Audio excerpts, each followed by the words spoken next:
Live from the Maverick Center in West Valley City, it's Utah Grizzlies hockey. As tonight's the second of a three-game series between the Grizzlies and the Tulsa Oilers.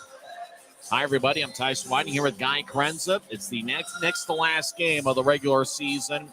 And for the Utah Grizzlies, they're battling for a playoff spot. Utah can clinch tonight, but three things need to happen. One, the Grizzlies need to take care of business tonight against the Oilers. Two, Wichita needs to lose in regulation to the Allen Americans. And three, Rapid City needs to lose in regulation to the Idaho Steelheads. So it should be a lot of fun here tonight. It's the fifth meeting this season between the Grizzlies and the Oilers. Utah is 3-1 against Tulsa this season, including Wednesday night, where Utah took a 5-1 lead, had about two-thirds of the way through the second period and just cruised to victory. As the Grizzlies got 1 goal and 1 assist performances from the Rooster Jordan Martell, as well as Cameron Wright and Kyle Mayhew, who picked up his first 2 professional points. Utah also got 2 assists from Kyle Betts. Crowd still filing in here on a Friday night. It's the final AFCU Friday of the regular season. And with every AFCU Friday, tickets start just $8 when you pay using your AFCU debit or credit card at the Maverick Center box office. Don't forget, tomorrow is Fan Appreciation Night here at Maverick Center. Show up here, and Grizzlies will take on the Oilers, and it's Fan Appreciation Night. There'll be a lot of giveaways and a lot of fun stuff happening here at Maverick Center. We're not sure if the Grizzlies are going to clinch a playoff spot here tonight or if it's going to happen on Saturday. And even if the Grizzlies do clinch a playoff spot, we might not be sure if the Grizzlies are going to get the 4 seed or the 3 seed. If Utah is the 3 seed, they'll face the Allen Americans in the first round. And if they're the 4 seed, they're going to take on the Idaho Steelheads in a best-of-7 series. So it's going to be interesting to see what happens here in the final 2 games of the regular season. Trent Miner will get the start in net for Utah. He'll go up against Tulsa's Riley Morris, who played the second half of Wednesday night. Morris is one of those goaltenders that's had some struggles at times this season. Morris used to play for the Pensacola Ice Flyers of the SPHL. When we come back to the Grizzlies pregame report, we'll be joined by Guy Chiarenza, and we'll talk about tonight's game. We'll get his choice for the opt and first goal of the game, and we'll also go over the starting lineups for both teams. It's the Grizzlies and the Oilers.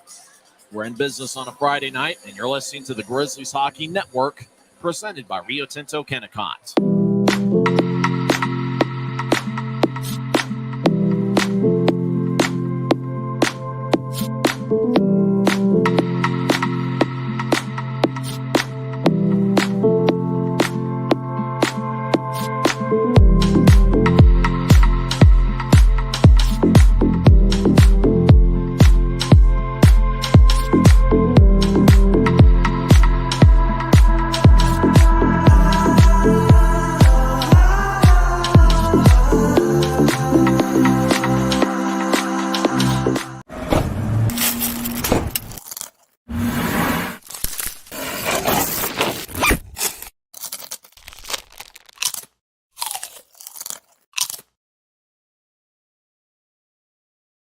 When you pay with the Nitro card at Maverick, you always save 10 cents or more on fuel every gallon, every day. And you could save a whole lot more thanks to Nitro Best Price.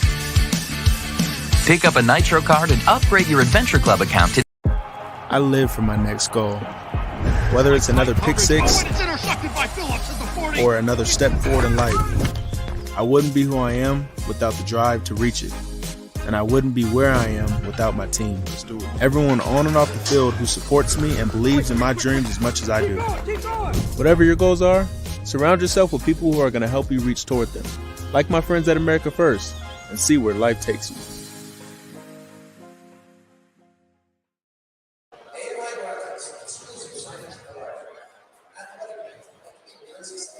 Welcome back to the Grizzlies Hockey Network. I'm Tyson Whiting here with Guy Chiarenza. In the next to last game of the regular season, Utah can clinch a playoff spot with a victory, as well as regulation.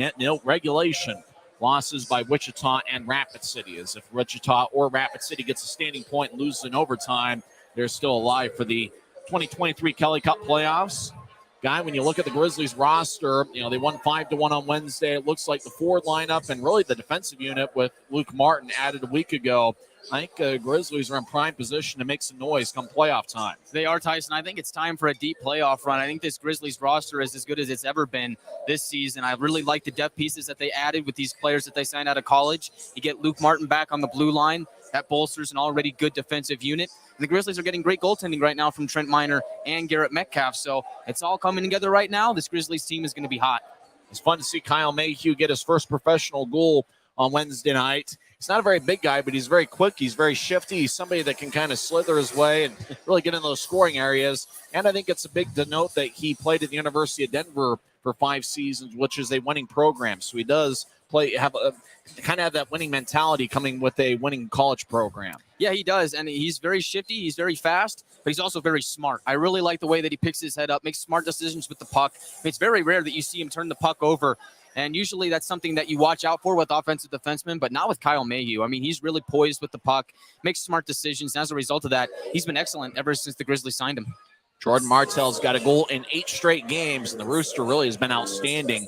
And really, when you think about Martell, it's been a little bit on the power play. You know, it's been a little bit 5-on-5, but whatever it is, it seems like the Rooster, game in and game out, continues to produce. Whatever he's doing, Tyson, it's working. I mean, every single game he goes out there and has a fantastic effort, and it seems like every game he just goes out and pumps in a goal for the Grizzlies. And that's exactly what you need from a guy like Jordan Martell, is just consistency.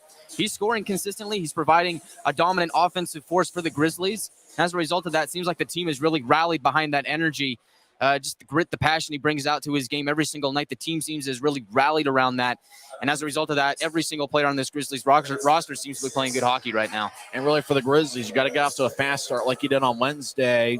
And with Tulsa not playing after this week, kind of get the thought of, hey, golf's going to be next week for the Oilers. And if you get out to an early lead, is Tulsa really going to battle the bet to come back in the game, or are they just going to kind of skate out the rest of the action? So I think for Utah, if they can get to a lead early, I think it'd be beneficial. I agree, Tyson. I think if you're the Grizzlies and you come out and discourage the Oilers earlier by putting a few goals on the board, they might be inclined to just sit back and say, yeah, you're right. You know, we're probably golfing in a week. So, you want to go out and you want to get the first goal on the board. If you let Tulsa hang around in this game, the longer this game stays tied, I think the more the Oilers might sit there and say, you know what, we're tied here. Why don't we just go ahead and play spoiler? I mean, these guys ruined our season last year. Let's ruin theirs this year. So for the Grizzlies, you have to come out and get that first goal. I think that starts with taking shots. That's exactly what we said the Grizzlies need to do on Wednesday. They did just that. They took a lot of shots. And he also talked about Riley Morris. This is a guy that's really had a tough year. This is his 3rd team in the ECHL this season. You mentioned he was recently in the SBHL. I mean, he's had a tough year, and so the Grizzlies, they need to test him early. Who's your pick for the Optim first goal of the game? Optimus committed to making healthcare work better, leading the way to better experiences, better health, and lower costs for you. Optimus putting you at the center of everything we do. I don't know. I've got for the first goal of the game. It seems like I've been wrong most of the time. Who's your pick? Well, it's a good thing that you've been wrong. It means everybody in the lineup is scoring and is a dangerous threat. Tonight, I'm going to go with Keaton Jamison. I really think that he's played really well over the last couple of weeks. I think he's due for a goal. Give me J-Mo to score the first one of the game. Not sure I'm going to go with. I think I'm going to, I mean, it'd be easy to say the Rooster, but it just seems like that'd be a little bit too obvious. I'm going to go with Brandon Cutler. I think he's due for a goal. I got Cutler scoring with Pfizer getting an assist. So that's my pick for the Optim first goal of the game. And after all, when you see the Optim first goal of the game signed, the graphic that's on Facebook, he's on the graphic. So I got Brandon Cutler as my pick for the Optim first goal of the game. That's a good omen. And as for Jordan Martell, it seems like it's rare that he gets the first goal of the game, but it seems like he always gets the second. Yeah. So maybe if we could get a sponsor for the second goal of the game, I mean, Jordan Martell would have to be a lock for that. He might just be the sponsor for the second goal of the game. Put him on the graphic. It's the Rooster second goal of the game, presented by Jordan Martell. I like that. I think it sounds good. Has a good ring to it. It'll be interesting to see what happens here tonight as big crowds filing in here for the last AFCU Friday of the regular season. Grizzlies, if they're the 3 seed in the Mountain Division, will face Allen in the first round. If they're the 4 seed, they'll face the Idaho Steelheads. And once again, the Grizzlies need to win tonight. They also need regulation losses from Wichita and Rapid City tonight. Wichita is about to the first intermission.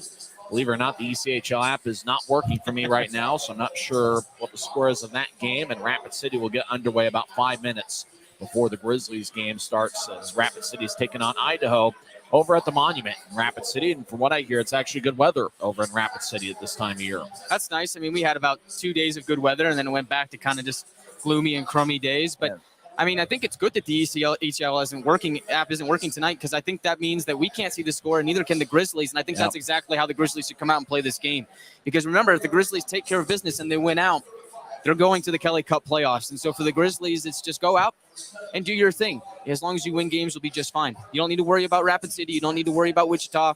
Execute, and you'll be all right. Just take care of your own business. After all, the Grizzlies win today and tomorrow, everything's going to be just fine, as the Grizzlies do on the tiebreaker against every team they're battling for a playoff spot with.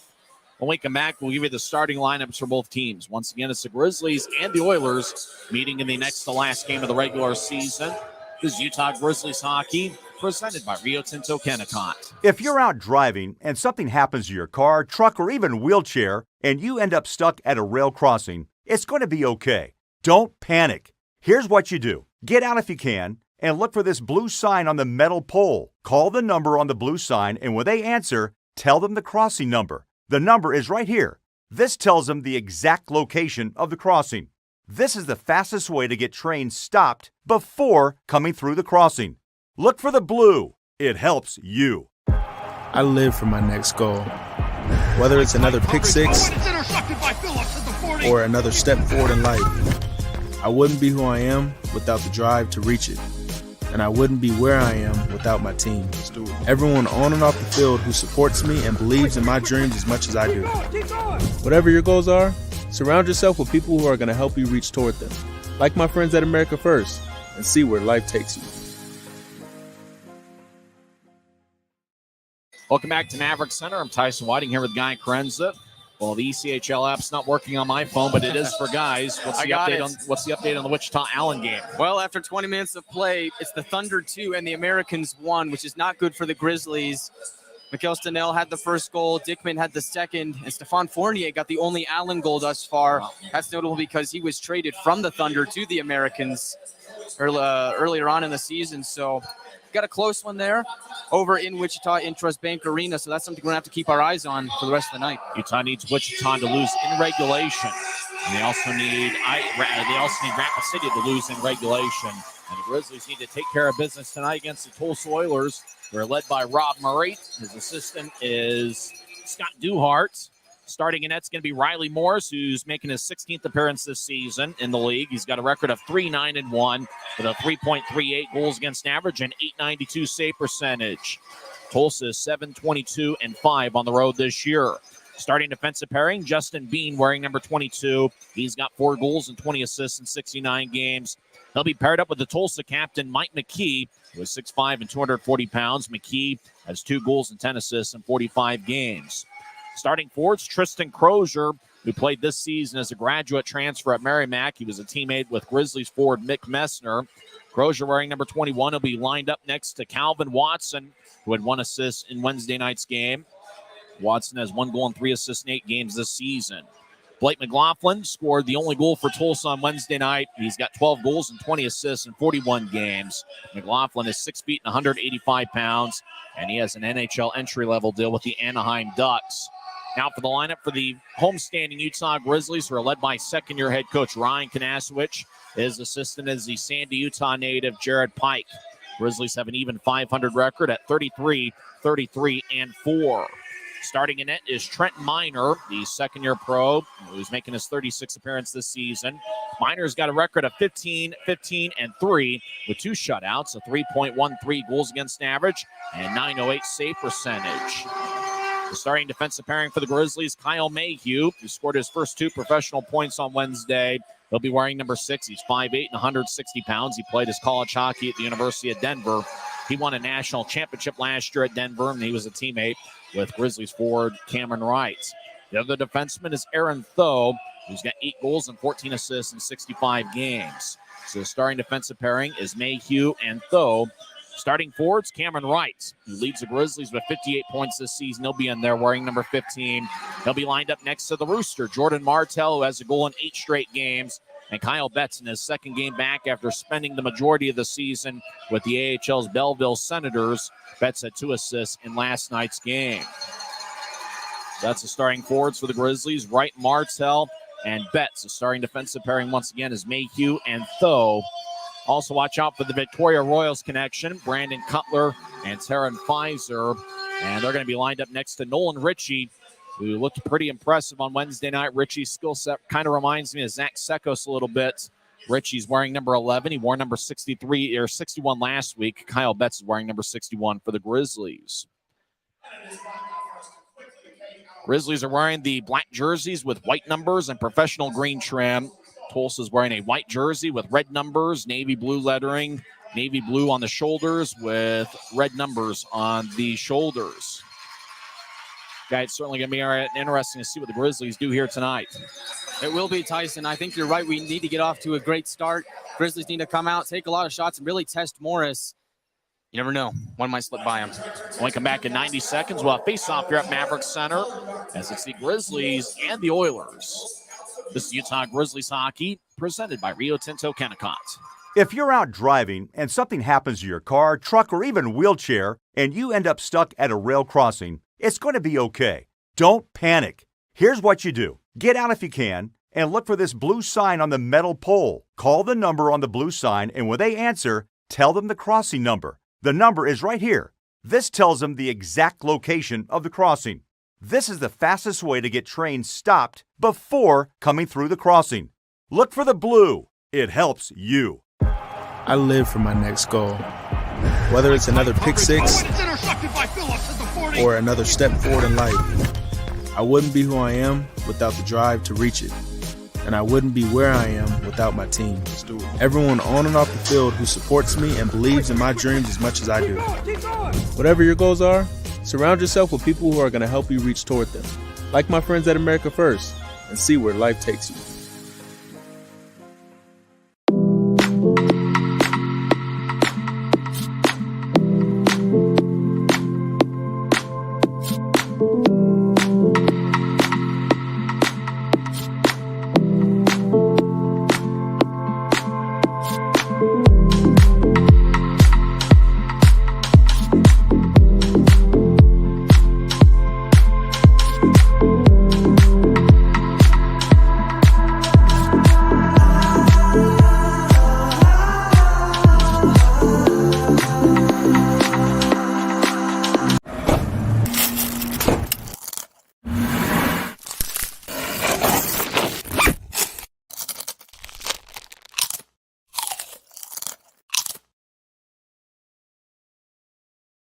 When you pay with the Nitro card at Maverick, you always save 10 cents or more on fuel every gallon, every day. And you could save a whole lot more thanks to Nitro Best Price.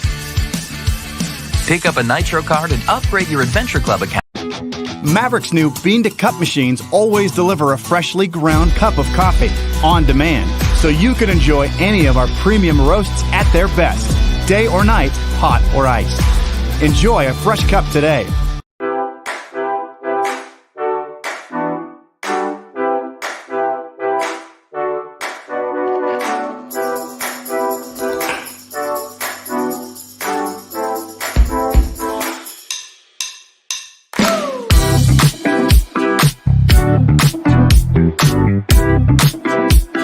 Expectations here will always remain high, and we'll continue to find a way.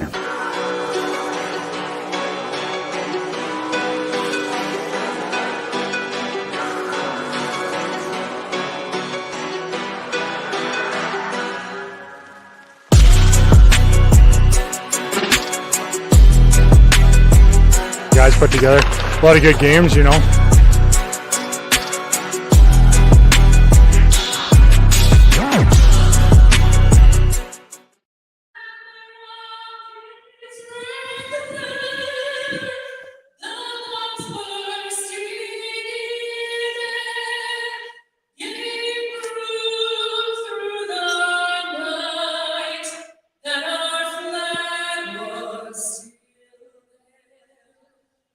Oh, say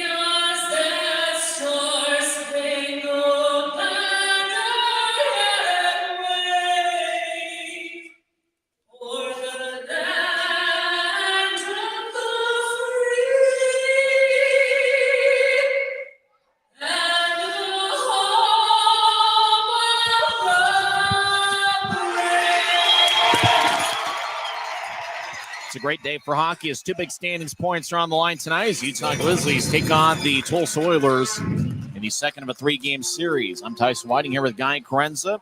Utah needs to win tonight and hope for regulation losses by Wichita and Rapid City. And if all that happens, the Grizzlies can clinch a spot in the 2023 Kelly Cup playoffs. Trent Miner will be starting in net for the Grizzlies. He leads the club with 15 wins this season. Miner's had a lot of success against Tulsa, not only this year, but last season as well. And Guy, Trent Miner's again need to come up big against a Tulsa team that averages about 35.5 shots per game. Yeah, Tulsa's third in the league when it comes to shots for per game. So Trent Miner's going to have to be on his A game tonight. But, I mean, Trent Miner's, ever since the turn of the 2023 calendar year, has been fantastic. And so I think that Trent has got another good game in him here tonight. But he's going to need to stand strong. Starting in it for Tulsa is Riley Morris, who's got a record of 3-9-1 with a .892 save percentage, a 3.38 goals against average. As the people who are singing the national anthem will return to their seats. Grizzlies in the black jerseys with white numbers and professional green trim. There's two referees and two linesmen tonight. The referees are Brendan Schreider and Sam Heidemann. The linesmen are Colin Kleinendorf and Craig Peterson. As Guy mentioned, it's critical for the Grizzlies to get off to a fast start. Utah, when scoring first, is 22-7-1. We'll also see if the power play can get going for the Grizzlies again. Utah was 2 for 4 on the power play on Wednesday night, and they were a perfect 4 for 4 on the penalty kill. Yeah, the Grizzlies special teams were great on Wednesday night. It was nice to see the power play finally start clicking. A lot of cohesion on that power play. Guys really picking their heads up, knowing where everybody is, and the penalty kill was fantastic as well. The captain, Connor McDonald, is out of the lineup once again. So is Johnny Walker, Bryson Martin, Zach Sekos, Jared Power, Dakota Raby, Christian Simeone, Cam Strong, and Victor Bartley. That's the scratches for the Grizzlies tonight. Scratches for Tulsa are Tyler Crom, Tyler Polson, Brendan Blazak, along with Andrew Jarvis and Connor McEachran. As we're going to work on some ice over there near the Zamboni tunnel. I thought the best forward line for Tulsa is the three that's starting the game, and that is Calvin Watson, Blake McLaughlin, and Tristan Crozier. Kyle Betts in his fourth game in the Grizzlies uniform. He spent 40 games with the AHL's Belleville Senators earlier this year. Betts looks like he's a little bit faster than he was in previous stints with the Grizzlies, both at the end of last season and the first two games this year.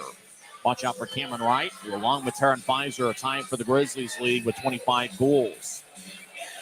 They close the Zamboni tunnel. It looks like we're going to be ready for live hockey. The Grizzlies are going to be skating from right to left as we see it from high top section 114. In your mind's eye, see it on YouTube. Yeah, we know what YouTube is known for, but we'll try to paint a picture for you. Tulsa wins the draw as Justin Bean will throw it back to Mike McKee, who's in his own zone, as he'll tap it over to McLaughlin, who dumps it in. Miner behind his net will blind it towards the near side. It goes past Mayhew. Cameron Wright gets there before Justin Bean, but Tulsa gets the puck. Oilers in the right point as Watson throws it to the right corner. McLaughlin will skate back towards the point. Now he feeds up top for Bean. He'll take a right point shot, and it's blocked by Wright as it goes out to center ice. The Rooster gets it. He throws it between the legs of Wright. The Rooster gets it back. He'll throw it across to Wright. It bounces off his stick. Wright gets it back. He'll toss it towards the far corner. McKee will throw it to Wright, who bats it in the air. Now it goes towards the Tulsa blue line and out to neutralize as Kyle Betts will enter from the left side. He'll drop it off for Martell. He centers it to right. Backhand shot's blocked out in front. Puck squirts towards the far corner. McLaughlin gets hit by Kyle Betts. Cameron Wright goes down on one knee as the Rooster skates around Tulsa's net. Martell over to throw one-timer. Pad saved by Morris. Rebound goes towards the near corner as Crozier boxes out Cameron Wright. And the Oilers cross center ice. Calvin Watson will try to dump it in. It goes off of Pfizer's stick. Matsushima gets it lefty. Shot save by Miner again. Two shots by Matsushima. Miner made the save on both. Puck still in play. Left point shot goes wide on a lefty blast as Carl Boudreas will fire it off the far corner. As Tho gets there first, Tho will chip it off the boards, and it goes out to center ice. Tho will come off the ice as Tulsa re-enters. Looks like the Tulsa Oilers putting together good effort here in the first minute and a half. As puck glides along the boards, it's cut off by Cameron Suprika across to Boudrea. Now to the right side for Tag Bertuzzi, who gets up top for Suprika on the left side. He'll take a lefty shot and it goes wide. It's a bounce off the Mavericks side as Brandon Cutler gets the puck. As he skates along the near side, he crosses center. He'll chip it in. Tulsa chases after it. Grizzlies make a line change. We're about 2 minutes in, still no score. Tulsa has 2 shots, and the Grizzlies have 1. Dante Sheriff back in his own zone. Will throw it back. Turnover. Tyler Penner drops it off as goes to the right side for Luke Martin. Martin skates towards his left. Backhand shot goes wide. Didn't get much on it. Jamison throws up top for Scherer, who glides to his right for Penner. Penner looks to center to Jamison. Gets poked away by Sheriff on a good defensive play. Tulsa skates out to neutral ice. Boudreau will dump it in.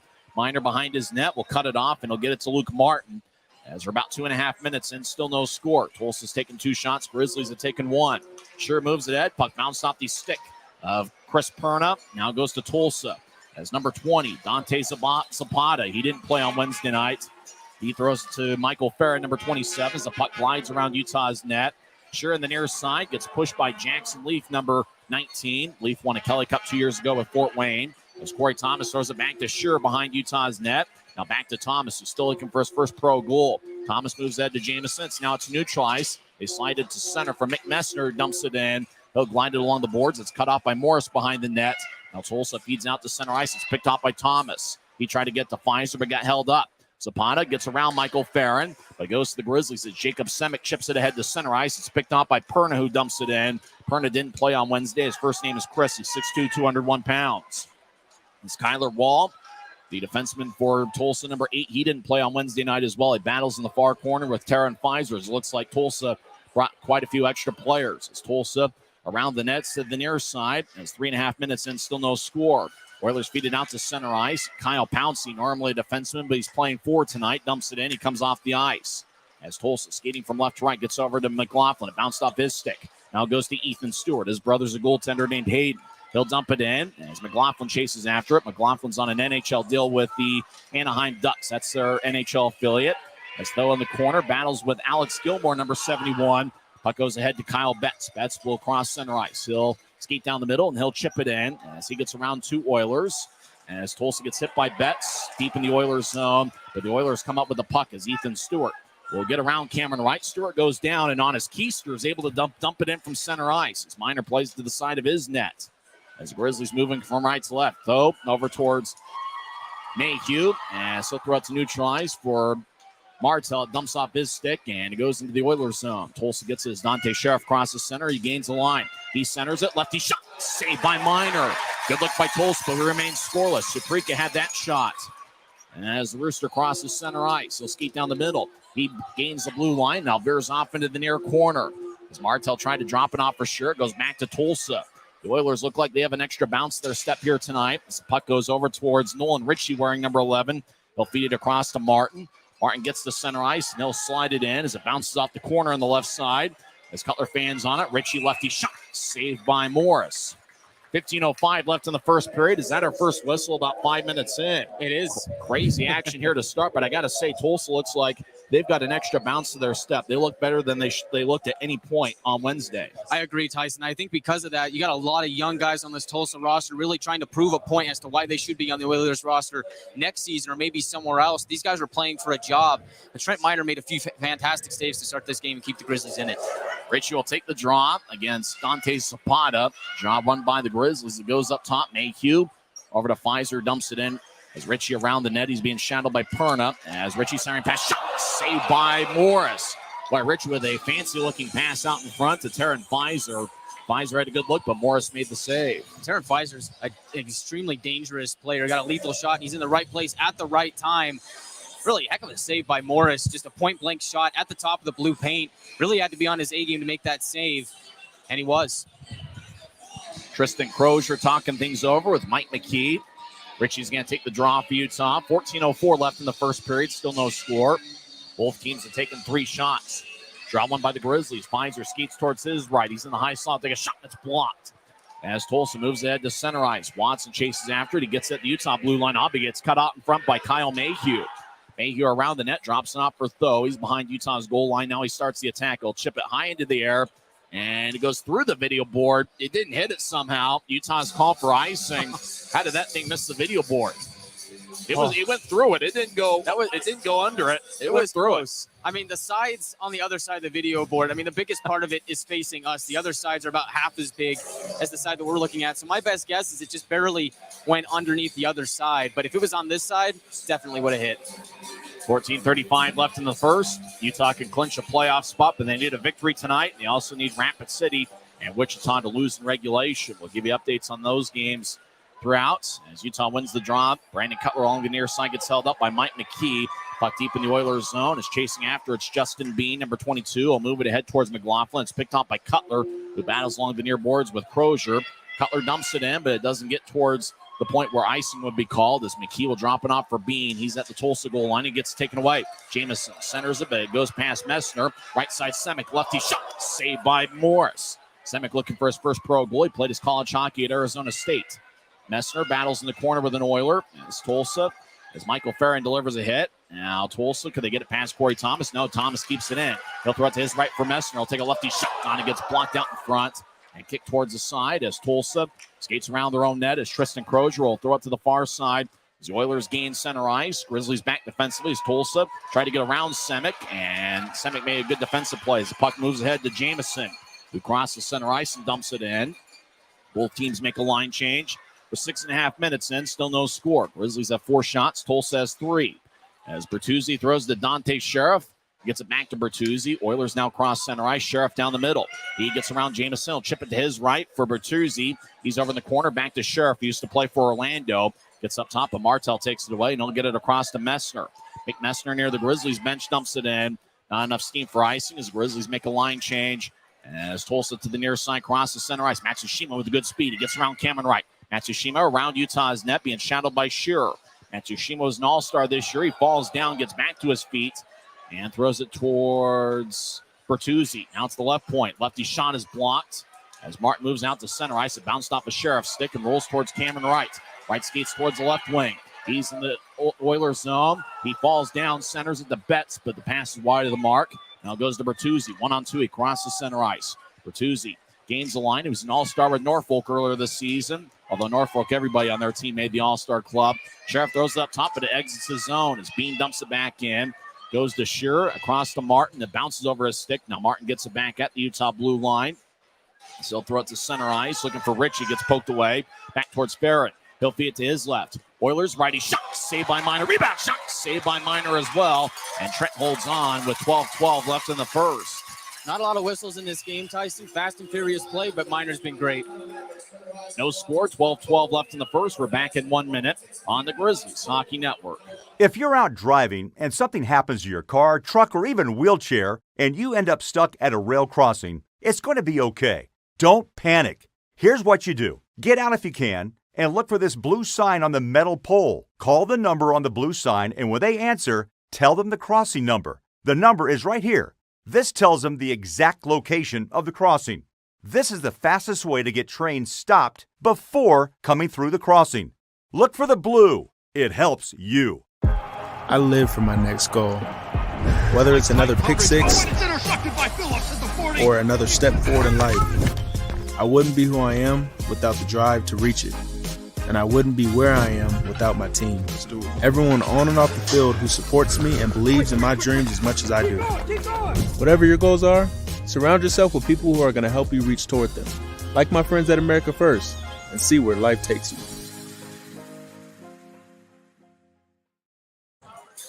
12 minutes, 12 seconds left in the first period. No score. Utah's outshot Tulsa. Actually, Tulsa's outshot Utah 5-4. The Oilers had a couple shots on Trent Minor before the last whistle. Minor returns to net. It was a little bit warm in the building on Wednesday, and it looks like it's every bit as warm here this evening. Hopefully I'll be able to keep my shirt on for the next 2 hours, for everybody's sake. Dante Zapata will take the draw against Nolan Ritchie. Draw won by Tulsa. Backhand shot, saved by Minor. As Zapata won the faceoff, actually went behind Ritchie, and Michael Farron skated in and fired a backhand shot that Minor made the save on. This looks more like the Oiler team that averages 35.5 shots per game this season. The Oilers look like they have an extra bounce to their step. And the Grizzlies will have to respond. It looks like it's going to be a tough test here tonight. This Oilers team certainly looks a lot different than the one that we saw on Wednesday night. Grizzlies need to be prepared. Draw one by Tulsa. Jackson Lee throws up top for Bean. He'll fire towards the net. Cut off by Zapata. He gets dragged down by Pfizer. No call by either referee. As Cutler lifts over the head of Justin Bean, it goes out to center ice. Ritchie gets him, skates towards the right circle. As Mike McKee drags him along the end boards. And no call. Cutler skates over there and taps McKee on the leg. As the Oilers enter the offensive zone, Zapata stops along the near wing boards, battling with Mayhew. as the puck goes over to Pfizer. He'll tap it off the boards for Ritchie. Ritchie across to Cutler, who gains the line from the left side. He'll take a left wing shot and goes wide.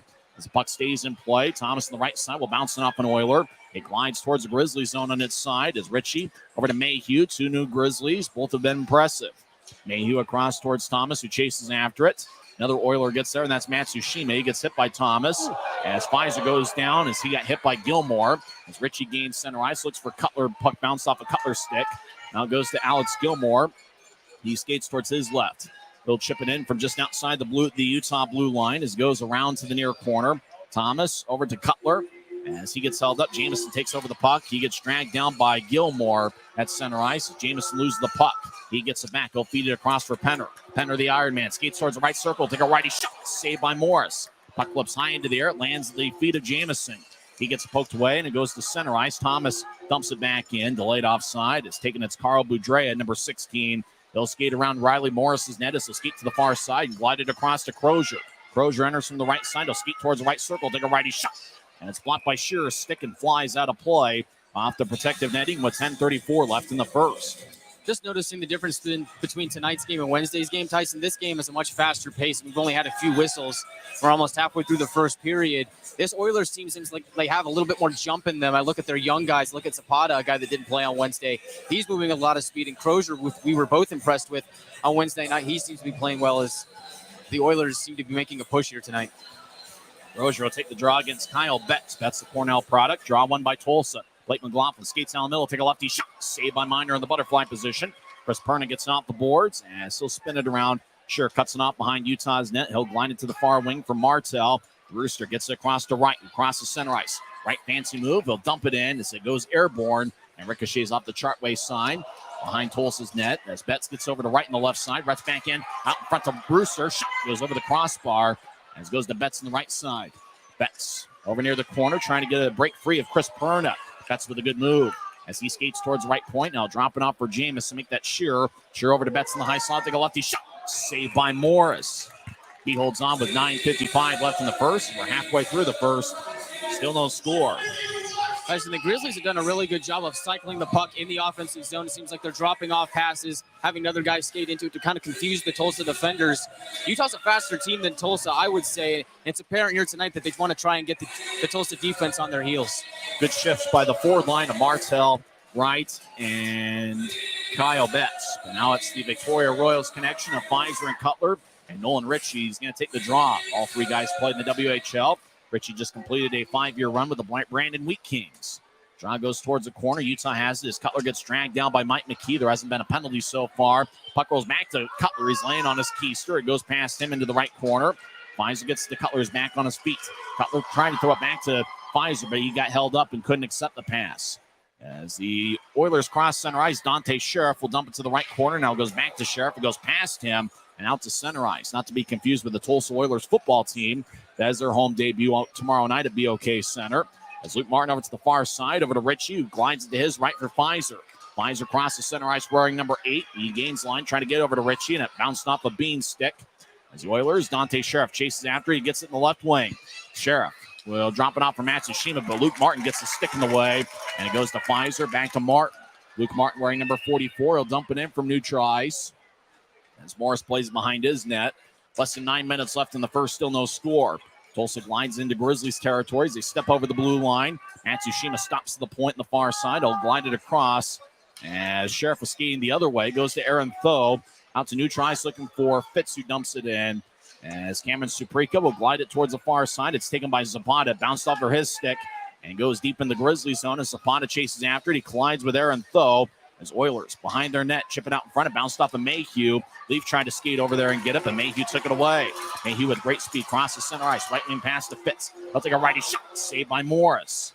As Messner throws to the corner, but Tulsa picks it off. Puck at neutral ice. As Zapata bounces off of Mayhew. As Mayhew will skate back into his territory. He'll throw it to Messner. And it tips off of Messner and goes deep into the Oilers zone. Grizzlies make a line change with about 8 minutes left in the first. Pass ahead to Michael Farron, who taps it in from neutral ice. As James Shearer chases after it, he gets there before Tristan Crozier. He's to the far side. Thomas with the hot pass. It's catched by Semick, who will cross center ice. He'll lift it high into the air. It bounces in play off the Rio Tinto sign over on the end boards of Tulsa's zone as the Oilers cross center ice. Watson steps over the line. Right taps it off his stick as it glides towards Minor. And the Utah netminder covers up to the near side. Near the goal line with 7:41 left in the first. Still no score. Tyson, you mentioned Kyle Betts earlier. Seems a bit faster ever since his stint in the AHL. It's much like we've seen with Brandon Cutler ever since he came back and got that conditioning, that seasoning up in the big leagues. He's come back and been a totally different player, much improved. Same thing here with Kyle Betts. Draws in the right circle, Crozier and Betts. It's on the near side as Tulsa skating from left to right, Utah from right to left. Crozier is kicked out of the face-off circle. Calvin Watson will take the draw. Calvin spells his first name Kalvyn. As a draw won by Tulsa. It's over in the corner. As McLaughlin will bounce it off Shearer. It goes around Utah's net. Watson chases after it, but the Rooster gets there first. Martell will kick it ahead to Betts, who crosses center ice with speed. Betts enters the zone. He gets around McKee. Now Betts around Tulsa's net. He's to the near side. Betts gets blasted along the boards by McKee. McKee's a big guy at 6'5" and about 230 pounds.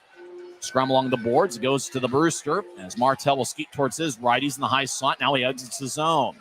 As he tried to chip it to Martin, Tulsa took it away. 3-on-2. Oilers drop it off to the left circle. Righty shot. Saved by Minor. That shot was taken by Watson. Watson gets it back. Tries to center it to McLaughlin. Pass goes wide. The Brewster crosses center ice. Looked like he shaved before the game. As he goes down along the near wing boards. As the Oilers, Carl Boudreau will slide it ahead. It goes to the left wing. Pass goes tape to tape as the Oilers skeet towards the left side. McLaughlin fanned on the shot, and it glides slowly towards Trent Minor, who makes the save with 6:45 left in the first. Still no score as the Oilers have outshot the Grizzlies 9-7. Well, Tyson, earlier in the pregame, I mentioned that the longer this game goes as tied, the more that benefits the Oilers. You don't want them getting any sort of momentum, any sort of spark of confidence that, hey, maybe we could come in here and beat the Grizzlies. I think it's imperative that the Grizzlies get the first goal here in this game and they get it soon, before the period ends. And the Grizzlies really having to battle here tonight. I got to say, it's a much improved Tulsa team from what we saw on Wednesday. Oilers win the draw. Gilmore with a shot and hits the side of the net as the puck bounces and throws it to the near corner. As Cutler gets held up by two Oilers, Gilmore and Ethan Stewart. As Cutler and Stewart both lose their balance, the puck goes to Aaron Tho out of the scrum. Grizzlies will attack as Pfizer ahead to Cutler. Pass goes tape to tape. Cutler skates around Boudreau. They'll take a shot. He scores! What a move by Brandon Cutler as Utah is taking a 1-0 lead. Long-range pass connected, and Brandon Cutler made an outstanding move to get past Riley Morris. Unbelievable, Tyson. Between the legs, is there anything Brandon Cutler can't do? I mean, what an impressive goal from Brandon Cutler. And I said the Grizzlies needed to get the first one. They got it. Cutler got around Boudreau between the legs. That's a Sports Center top 10 right there. What a play by Brandon Cutler. I think I saw an NHL game end that way. What a move. That's got to be on Sports Center tonight. Cutler with the goal. Taryn Pfizer with the assist.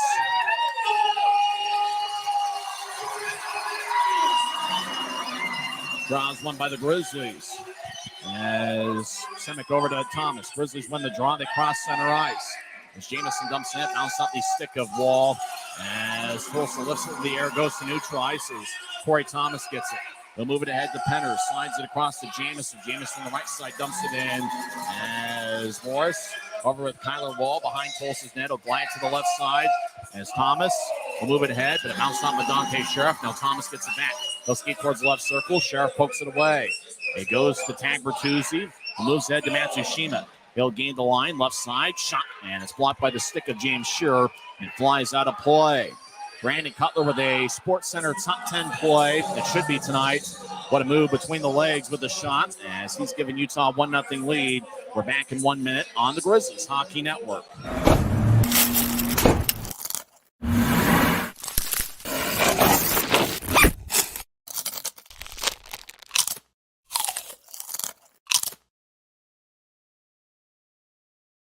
When you pay with the Nitro card at Maverick, you always save 10 cents or more on fuel every gallon, every day. And you could save a whole lot more thanks to Nitro Best Price. Pick up a Nitro card and upgrade your Adventure Club account.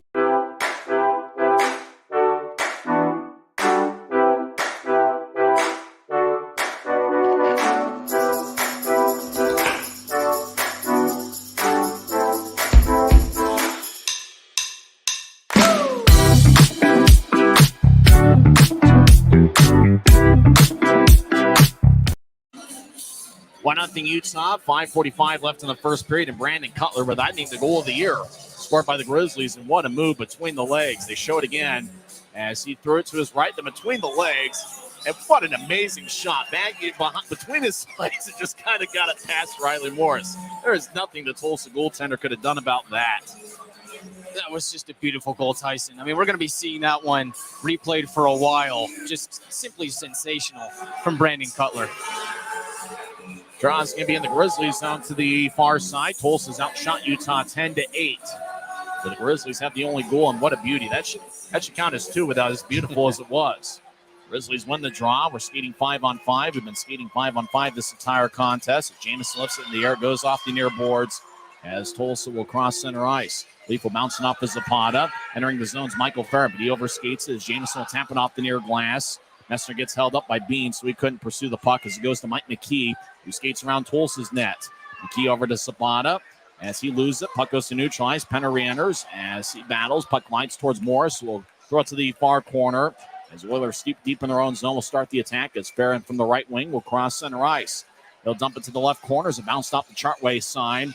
As Grizzlies moving out to center ice, 1-on-2. Betts will skate around Saprika. Betts gets tripped up by Saprika, and Tulsa touches up the puck, and we get our first penalty of the game.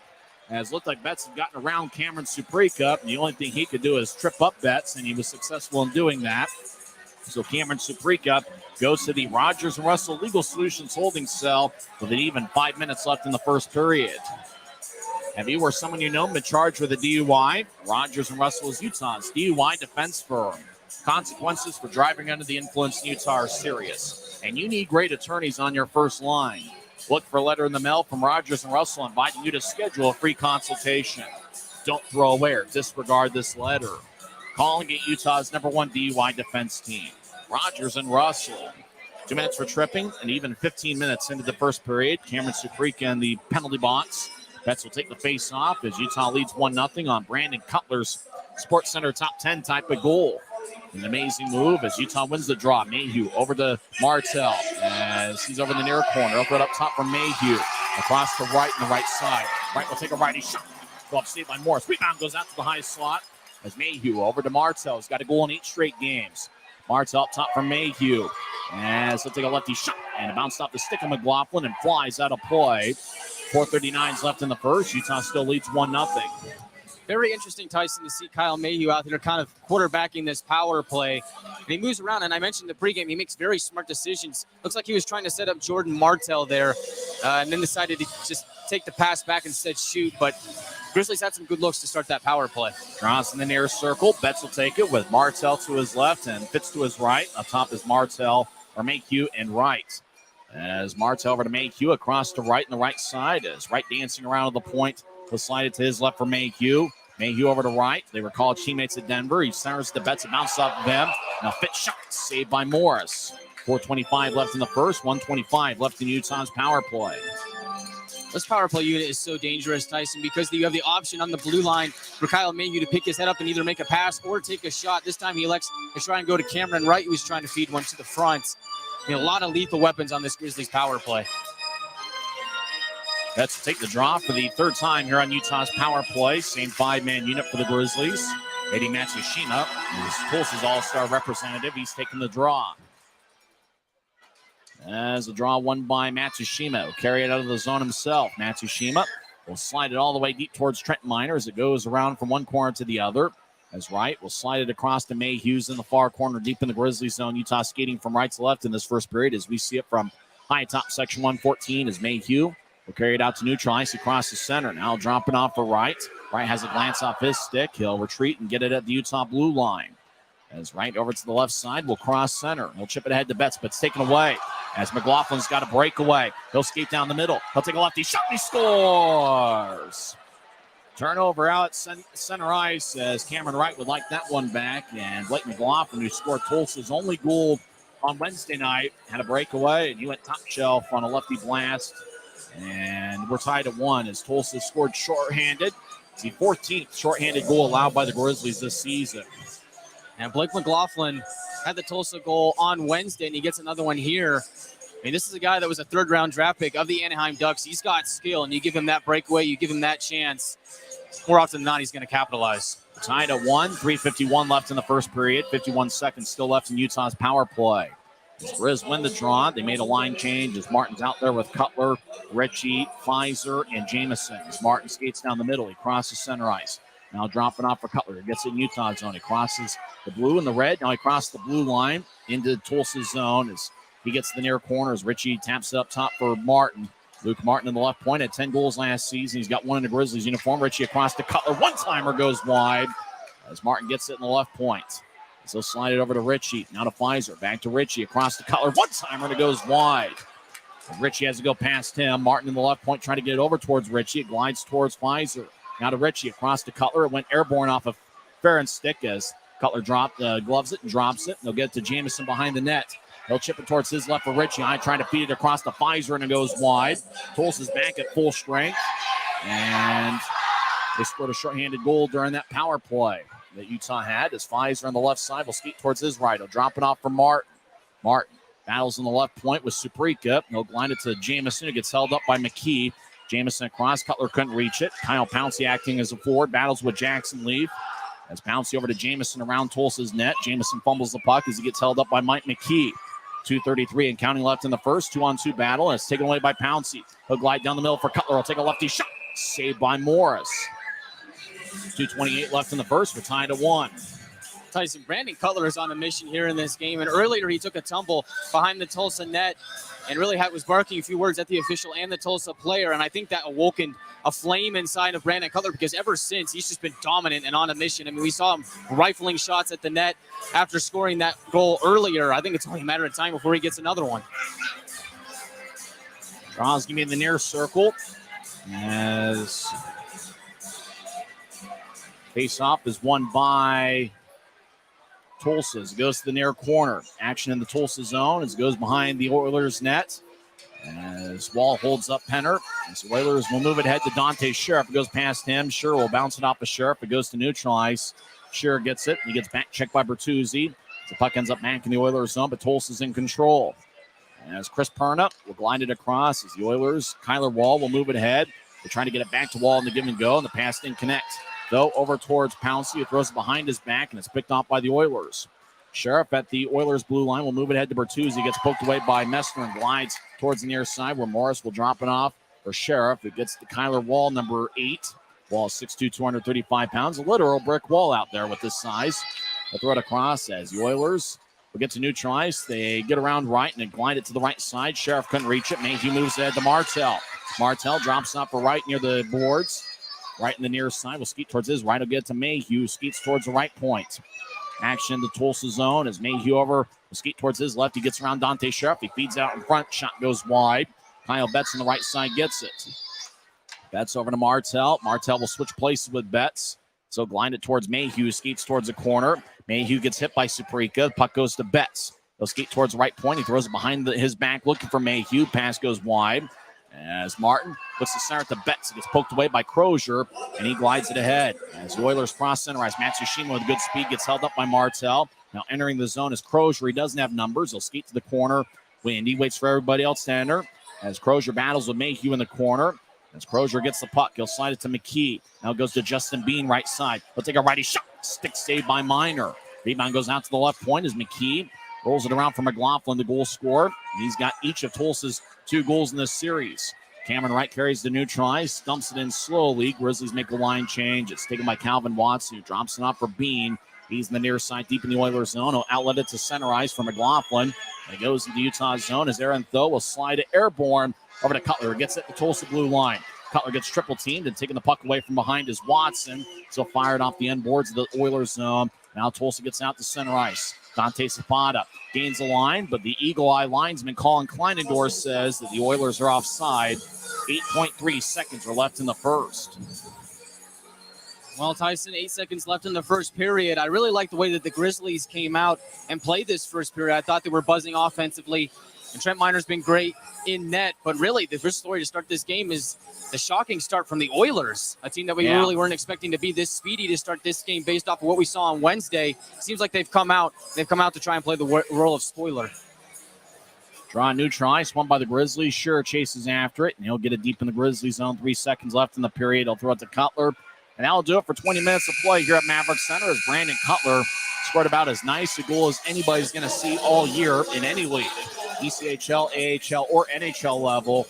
It was a beautiful goal past the goaltender, Riley Morris, but then Tulsa scored shorthanded, 14:09 into the first as Blake McLaughlin scored unassisted. And that's where we stand now. We're going to skate 5-on-5 to start the second period. The Oilers outshot the Grizzlies 11-9 in the first 20 minutes. When we come back in 2 minutes, Guy Krenz will recap the first 20 minutes of play as both teams head to the locker room. Tied at 1 on the Grizzlies Hockey Network. When you pay with the Nitro card at Maverick, you always save 10 cents or more on fuel every gallon, every day. And you could save a whole lot more thanks to Nitro Best Price.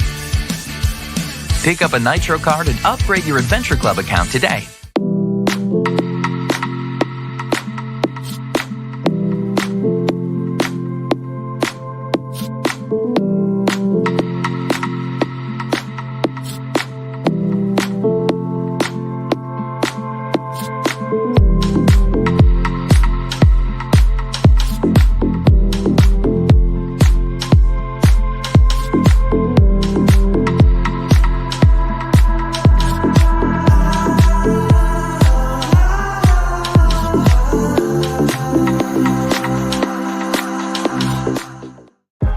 I live for my next goal. Whether it's another pick six or another step forward in life, I wouldn't be who I am without the drive to reach it. And I wouldn't be where I am without my team.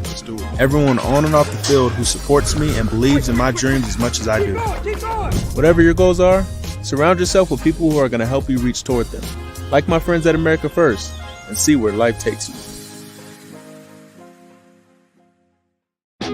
Maverick's new bean-to-cup machines always deliver a freshly ground cup of coffee on demand, so you can enjoy any of our premium roasts at their best, day or night, hot or iced. Enjoy a fresh cup today. If you're out driving and something happens to your car, truck, or even wheelchair, and you end up stuck at a rail crossing, it's going to be okay. Don't panic. Here's what you do. Get out if you can, and look for this blue sign on the metal pole. Call the number on the blue sign, and when they answer, tell them the crossing number. The number is right here. This tells them the exact location of the crossing.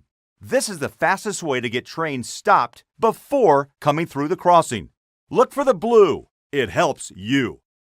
Grizzlies and Oilers tied at 1. Man, what a tongue twister. Grizzlies and Oilers tied at 1 after 20 minutes of play here at the Maverick Center. It's been a fun one and a surprising one as Tulsa Oilers seem to have come out ready to play as the Grizzlies got the first goal of the evening, 13:38 on the prettiest goal I've ever seen.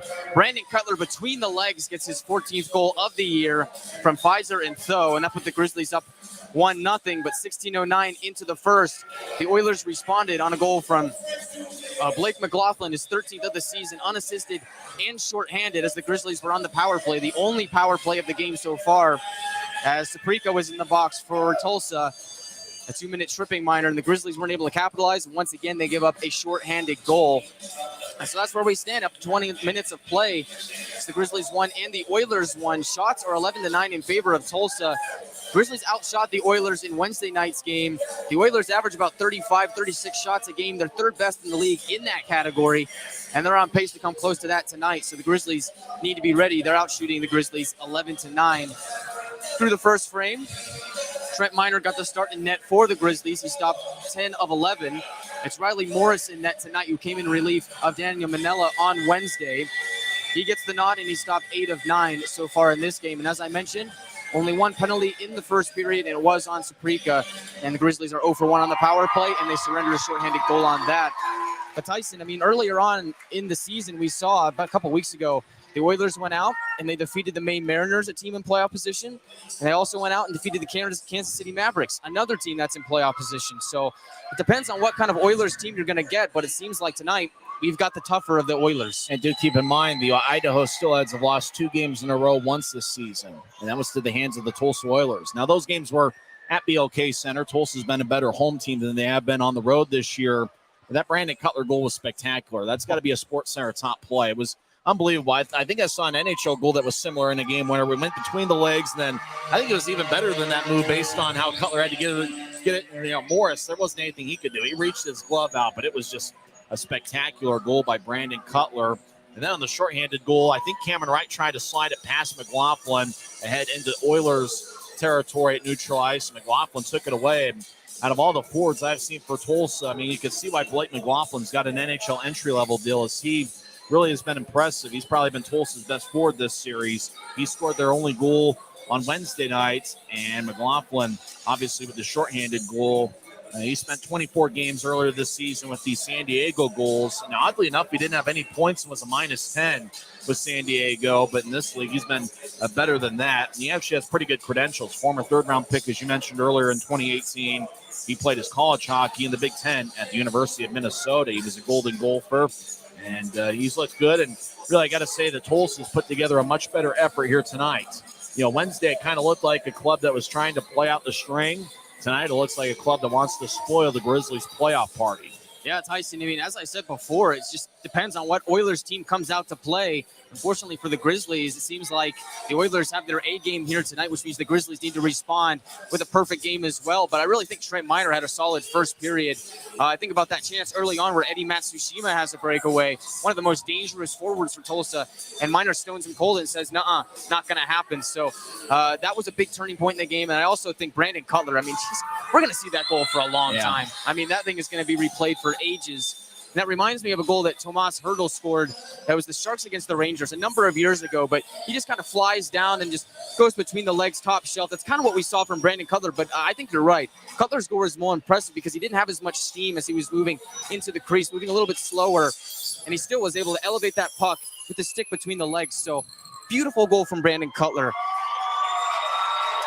I'm still trying to figure out which NHL game I saw a similar type goal in. I was either last night or the night before that had a similar, I think it was like an overtime game winner that had a kind of a finish like that. But it was just a beautiful goal by Cutler, and he really played well outside that goal. He played well as well. I think the thing is, if the Grizzlies play with Tulsa on Wednesday night with that same effort, I think, Utah be up by a couple goals. It's really, the Grizzlies put together the effort I think you want. The scoring chances were certainly there. I mean, Utah had 6 scoring chances. I think the discouraging thing, though, is Tulsa had 7 scoring chances in the first period, and really a lot of it was that forward line of Watson, McLaughlin, and Crozier, the 3 that started the game for Tulsa. That they really looked good in that first frame. And really the unfortunate thing, if you're the Grizzlies, you're looking at the scoreboard for some help, and you're not getting any help. As it looks like after 2 periods over at Intrust Bank Arena in Wichita, it's the Thunder's final home game. And after 2 periods, Wichita leads Allen 2-1. As nobody scored in the second period. Mikael Stenell and Jay Dickman have the Wichita goals. Former Thunder forward Stephon Fournier has scored for Allen. And after 20 minutes of play over at the Monument, Rapid City and Idaho are scoreless. Adam Schill stopped all 9 shots for Idaho, and Danil Chechelev has stopped all 11 for Rapid City. Both teams had 1 power play, and both teams are 0 for 1 on the man advantage as they're scoreless at the Monument after 1 period. But as you mentioned in the pregame, Grizzlies have to take care of their own business here at Maverick Center. And I still think, in the next 40 minutes, I think the Grizzlies are going to find a way, but Tulsa is going to make them work for it. One thing we've seen, Tyson, throughout the season is the Grizzlies seem to kind of just heat up as the game goes on. Yeah. I think the Grizzlies are due for another big second period. They were able to do that against Wichita. So I think if the Grizzlies come out with a lot of passion and play the way that they played in the first period, I really think that the Grizzlies played quite well in the first period. It just seemed like they just weren't able to capitalize as much as they should have. But really, I think the energy was there. And if the Grizzlies bring that energy to start the second, they could be due for a multi-goal second period. When we come back, we'll talk some more hockey, and we'll go over the playoff picture, what needs to happen tonight for the Grizzlies to clinch a playoff spot, and what's the playoff picture look now? Who's the 1 seed, who's the 2 seed, and where are the real chances that Kansas City is going to be the 3 seed? We'll give you the update of the Kansas City-Cincinnati score as well, as we're through 1 period here at Maverick Center, and we're tied to 1 on the Grizzlies Hockey Network. When you pay with the Nitro card at Maverick, you always save 10 cents or more on fuel every gallon, every day. And you could save a whole lot more thanks to Nitro Best Price. Pick up a Nitro card and upgrade your Adventure Club account today.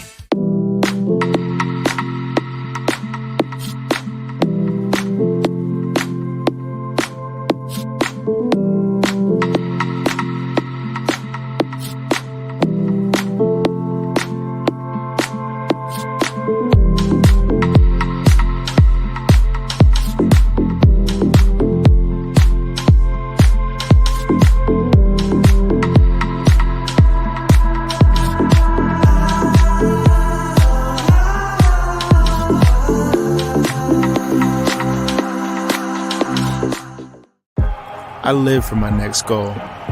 Whether it's another pick six or another step forward in life, I wouldn't be who I am without the drive to reach it. And I wouldn't be where I am without my team. Everyone on and off the field who supports me and believes in my dreams as much as I do. Whatever your goals are, surround yourself with people who are going to help you reach toward them. Like my friends at America First, and see where life takes you. Maverick's new bean-to-cup machines always deliver a freshly ground cup of coffee on demand, so you can enjoy any of our premium roasts at their best, day or night, hot or iced. Enjoy a fresh cup today. If you're out driving and something happens to your car, truck, or even wheelchair, and you end up stuck at a rail crossing, it's going to be okay. Don't panic. Here's what you do. Get out if you can, and look for this blue sign on the metal pole. Call the number on the blue sign, and when they answer, tell them the crossing number. The number is right here. This tells them the exact location of the crossing. This is the fastest way to get trains stopped before coming through the crossing. Look for the blue. It helps you. If you're viewing exclusively on YouTube and don't have a picture of the game, go to the Grizzlies Twitter account. You'll be able to see Brandon Cutler score his first period goals. It looked like it was just posted. It wasn't us, though, on the call. It looked like it was just another video that was taken by one of the Grizzlies, either videographers or photographers here at Maverick Center. It was a good shot. A beautiful goal there as he went between the legs. Hashtag SportsCenter Top 10. Hashtag unbelievable. Yeah, tied at 1 here at Maverick Center. You know, we're not getting much help from the scoreboard tonight. As we mentioned before, no score between Idaho and Rapid City after 1. I say we try not to be homers here. We try to let fans of both teams enjoy the broadcast. It's certainly not what we want to be about, is be the over-the-top annoying homers. Wichita leads Allen 2-1 after 2 periods. And Kansas City, who's battling for the 3 seed, they lead Cincinnati 4-1. That game just underway in the 3rd period. Kansas City has outshot Cincinnati 34-10. And I don't recognize any of the names that scored goals for Kansas City tonight. So they picked up some reinforcements, and obviously they needed to, as they're a club that's been about the 500 mark all year. It looks like they added some weapons to their arsenal, and it looks like Kansas City could be a tough team to beat. This right here is exactly why you don't trust other teams to do your bidding and help you get into the playoffs. Yeah. I mean, look at this. Nothing is going in the Grizzlies' favor here tonight. I mean, that's why when you want to be able to control your own destiny, and the important thing right now is the Grizzlies do. So if they just win out, they'll be in the Kelly Cup playoffs, but they're certainly not getting any help from other teams around the league. The standings as it sits right now, and obviously it's going to change after results come in tonight. Idaho's in first place with 115 standings points. Tonight, Idaho is going for the ECHL all-time regular season wins record. They are currently tied with the Louisiana Ice Gators with 56 wins. Idaho lost on Wednesday, and they're looking to get their 57th win here this evening. Idaho's only lost 2 games back-to-back once a season, but they were the Tulsa Oilers that beat them 2 straight times in late January, if I remember right. Allen is in second place with 75 points. They pretty much locked into that 2nd seed. Kansas City is in 3rd with 72 points. Now, if Kansas City wins both games against Cincinnati and Allen gets no standings points against Wichita, yeah, you could say, Kansas City can jump ahead of Allen and get 2nd place in the Mountain Division. You get where the Grizzlies are part of that 3-way tie for 4th with Rapid City and Wichita. The playoff scenario is this for tonight's action. If the Grizzlies win and Wichita and Rapid City both lose in regulation, Grizzlies clinch a playoff spot. But obviously a lot more needs to happen here in the next 40 minutes here at Maverick Center as Utah's tied at 1. Now, if Utah wins in overtime, it doesn't matter. It's the 2 standings points Utah's after. So a win of any kind, it doesn't really matter. As for Rapid City and Wichita, Grizzlies need them both to lose in regulation, because if they get a standing point and lose in overtime, then they stay alive in the playoff race. So that's where it stands right now. Everybody's going to play the same opponent tomorrow night.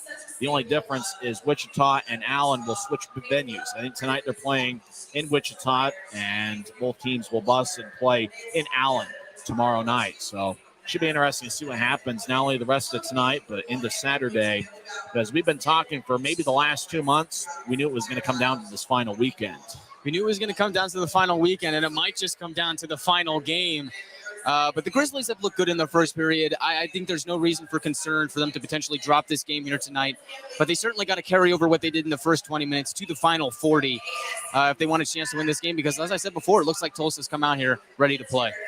Want to call play-by-play of the second period? Sure. Chiarenza's got the play-by-play of the second period. I'll be the analyst. When we come back, we'll have second period action here at Maverick Center as we're tied at 1 on the Grizzlies Hockey Network. When you pay with the Nitro card at Maverick, you always save 10 cents or more on fuel every gallon, every day. And you could save a whole lot more thanks to Nitro Best Price. Pick up a Nitro card and upgrade your Adventure Club account today.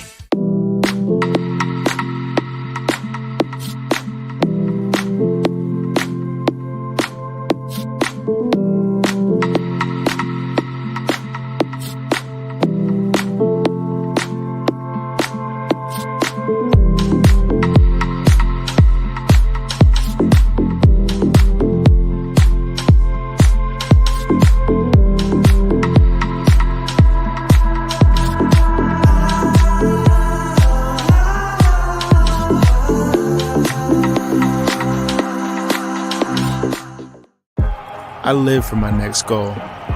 Whether it's another pick six or another step forward in life, I wouldn't be who I am without the drive to reach it.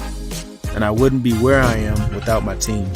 Everyone on and off the field who supports me and believes in my dreams as much as I do. Whatever your goals are, surround yourself with people who are going to help you reach toward them. Like my friends at America First, and see where life takes you. Maverick's new bean-to-cup machines always deliver a freshly ground cup of coffee on demand, so you can enjoy any of our premium roasts at their best, day or night, hot or iced. Enjoy a fresh cup today. If you're out driving and something happens to your car, truck, or even wheelchair, and you end up stuck at a rail crossing, it's going to be okay. Don't panic. Here's what you do. Get out if you can, and look for this blue sign on the metal pole. Call the number on the blue sign, and when they answer, tell them the crossing number. The number is right here. This tells them the exact location of the crossing. This is the fastest way to get trains stopped before coming through the crossing. Look for the blue. It helps you. We're tying to 1 heading into the second period. Utah had 6 scoring chances in the first period. Tulsa had 7. Tulsa outshot Utah 11-9 in the first period. Both teams had 9 face-off wins. Utah had 6 hits. Tulsa had 7. Grizzlies had a lot of giveaways in the first period. 9 giveaways, including the giveaway that led to Tulsa's goal that was scored shorthanded by Blake McLaughlin. That was 16:09 into the first period. Tulsa had 6 giveaways in the first. Well, he's been outstanding all season long. And making his play-by-play debut, did some demo tapes here earlier in the season. But for the second period action, here's Guy Chiarenza. We'll see if those demo tapes paid off, Tyson. Wacky first period, lots of fast-paced action. That's just fine with me. Hopefully we get the same thing here in the second. I would like to see the Grizzlies get another crack at it on that power play. Seems like they kind of were having the right mindset, but just a costly turnover. Tulsa goes the other way and scores. I think if they get another second chance, I think that they will capitalize on it. One guy who really stood out to me in the first period, Mick Messner. Watch out for him in the second. I agree, Tyson. This is his first game as a pro. He's due to get that first pro goal. Let's see if he gets it here. It looks like the Betts, Martell, and Wright line will be out there for the Grizzlies to start the second period. Aaron Tho and Kyle Mayhew will be the defensive pairing. They're working on the moorings there that hold the net back, that hold the net in place. They're working on that. Same 5 that started the game for Tulsa. And really, it's that top forward line that has played well in this series. McLaughlin, along with Crozier and Calvin Watson. They'll start out here to start the second period. And away we go to start the second period of action. Grizzlies win the draw, get it back to Tho. And he'll just send it into Tulsa ice as Oilers captain McKee will start the breakout. McLaughlin, left side. Will survey his options, gain the circle. Center went out in front, and it's sticked away by Cameron Wright. Grizzlies unable to get it out of the zone as McKee on the knee point. Takes a shot, and that one is sticked away out in front by the Grizzlies defense. Oilers hold it in, battle along the boards as Mayhew comes away with the puck, and now he's able to clear it back out to center. Bean from the neutral zone will just rim it around the boards. Puck is too hot for Minor to handle as the Grizzlies will get it back out to neutral ice and gain Oilers blue. It's Kyle Betts button hooking, looking for reinforcements as he's being hounded by Saprika. as the Oilers defense pays off and they're able to get it back out to center ice. As Tyson Pfizer will just dump it back in as that line is due for a change as the Grizzlies finish off the change. As Pfizer on the right side finds Cutler. Left side, he looks, dances around defender, spins, and sends it in deep. Puck will squirt out on the near side. Luke Martin picks it up. Work it back in deep. Ritchie lets it go. Pfizer, far side, will chip it back below the goal line, finding Ritchie. He finds Martin. Left side, over to the point. Shear with a shot blocked out in front. And McLaughlin will hoist it back out to center ice. That line will go off for a change. As Tyson Pfizer sends it to Martin, who gains Oiler blue, drops it off for Ritchie near side. He'll backhand it below the goal line, finds Cutler in the far corner. He'll pitch it back to Martin, who's unable to hold it in after a kick attempt. And he turns it over. Tag Bertuzzi, the phenom rookie for Tulsa, skates into the far side. He'll send it up top for Wall. He blasts one, and a save made by Miner directed to the far corner. Grizzlies are able to chip it up and over the glass. We'll get a stoppage of play with 8:10 to go in the second period. Looks like a Wally Pip here as the draw is going to be in the Grizzlies zone. Good job describing the action. I thought that was a great shift by that forward line for the Grizzlies, maintaining puck control and having action in the Tulsa zone for about a minute. Just couldn't get one past Riley Morris, who's looked pretty good tonight. I agree. I think that's exactly what the Grizzlies needed to do to start the second period, is just have possession and get on your A game. So it'll be Jameson in the faceoff circle at the far dot for the Grizzlies. Oilers win the draw. It's Perna on the near side. Takes a shot, goes off the end boards. Players converge, battling for the puck as it'll squirt to the near wall. Perna holds it in. Sheriff will let it go. Goes to the far side wall, tries to chip it below the goal line, but it's picked off by Shearer. Tyler Penner finds Jameson right side. He's moving with speed, looks to get it back to Penner, but instead finds Budrea, and he'll hoist it back out the center, looking for Tag Bertuzzi. McMessner sends it over to Semick far corner as the Grizzlies trying to regain possession and go back on the attack. Instead, they turn it over to Tag Bertuzzi on the near wall, but good defensive play by Jameson to take it away and steal.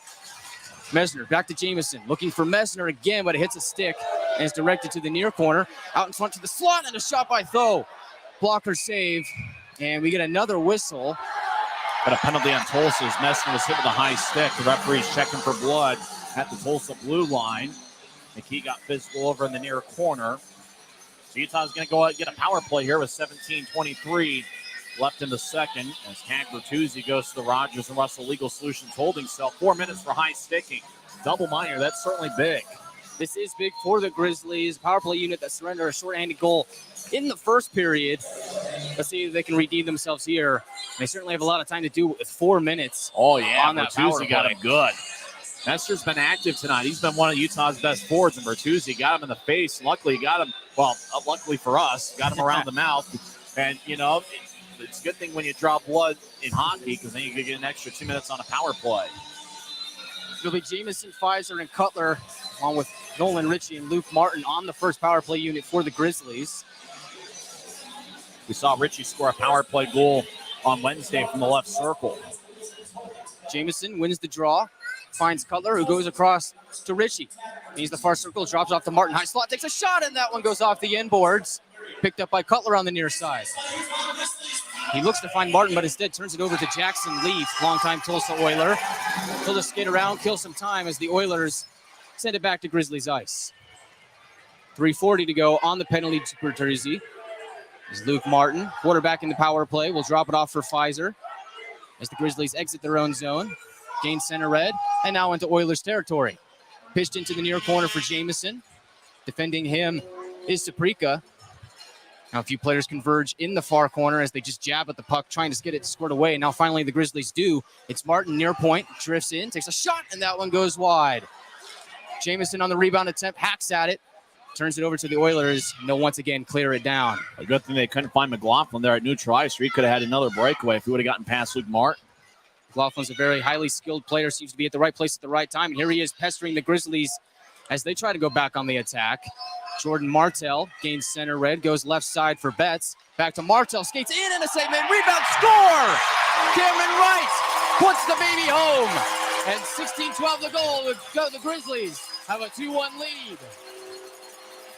Great job attacking the net for Cameron Wright. The initial shot was taken by the Rooster. Bounced off of Morris, and Wright got the rebound. Utah leads 2-1. And the big thing is that happened in the first half of the double minor. So the Grizzlies stay on the power play for another 2 minutes. Not only did he get one power play, but he could also get a second one here. That goal is Wright's 26th of the season. So he now passes Taryn Pfizer for the team leading goals. This goal comes 3:48 in on the power play. It's Cameron Wright. Assists come from Jordan Martell and Kyle Betts.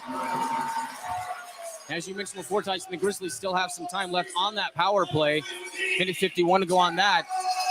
As Kyle Mayhew gains center red, drops it off to Wright. He leaves it for Martell as he gains the offensive zone. Left side, Betts. Martell at the half wall. They'll send it up to Wright at the far point. Across for Mayhew. Mayhew, head up, dances to the left side, skates in, finds Wright near side, takes a shot. And Cameron Wright sends it right into the glove of Riley Morris as he was looking for more just seconds after he scored the Grizzlies' second goal.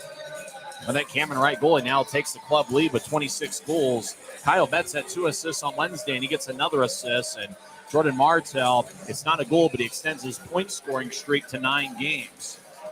Cameron Wright is doing all right in his rookie season. The rookie out of the University of Denver has the team leading points and now goals. Pun not intended. That maybe was. I kind of played myself into a tongue twister there. As off the draw, the Grizzlies win it cleanly to Martin. Goes left side for Ritchie. He'll drop it off for Martin. Far side goes across for Cutler. And a save made by Morris, and his lid falls off, so we get a stoppage of play. As Morris flicks the hair, we get a stoppage, and Grizz fans are chanting for more. 15:32 to go in the second.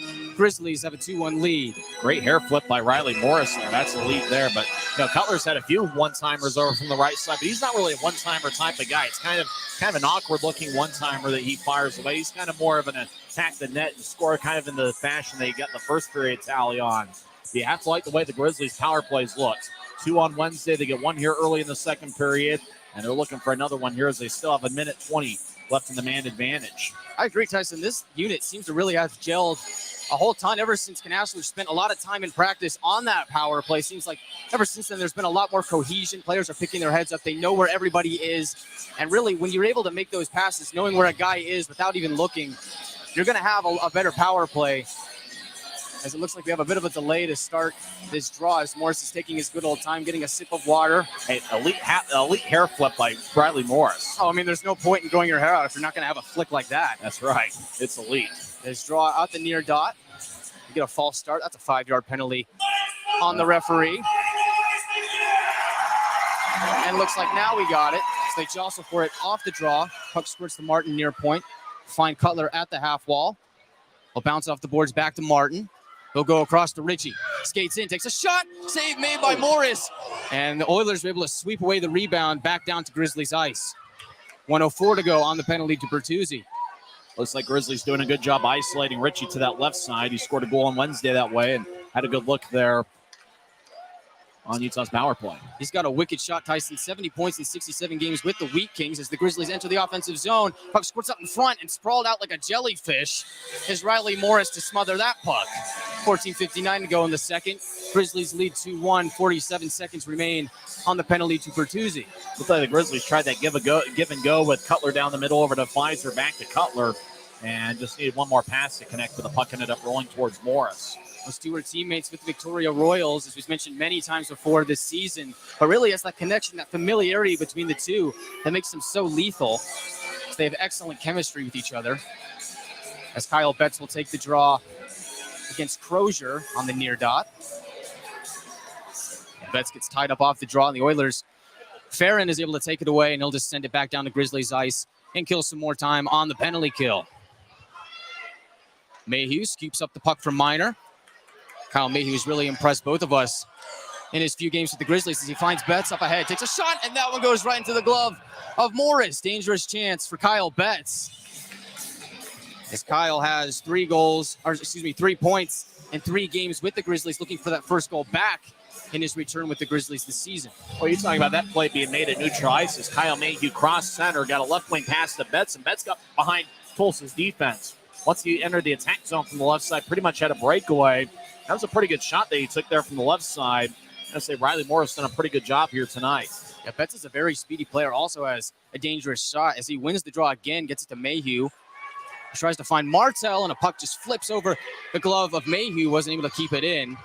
putting on the pressure is Eddie Matsushima. He's the guy to watch out for on the penalty kill. He has 4 shorthanded goals this season for the Oilers. With just 10 seconds to go on the power play, the Grizzlies look to get one final chance with the man advantage as Fitz takes a shot. It's paddled away by Morris to the near corner. Mayhew keeps it in, goes across for Martin. Martin skates in, takes a shot, and that one's saved by Morris. Rebound on the doorstep. The puck is still loose out in front, and now the net comes off its pegs. Oh, Mike Ref McKee blows threw the a punch whistle. at Cameron Wright as McKee thought that Wright got too close to Riley Morris. There was contact made. Boy, Wright's hurting right now as he got punched by Mike McKee. Yeah, he is. That's a tough play for Cameron Wright. He's hunched over. Hopefully he'll get up and be okay. He's gotten back to his feet, hunched over, and we see the trainer come out and attend to him. So hopefully it's nothing serious.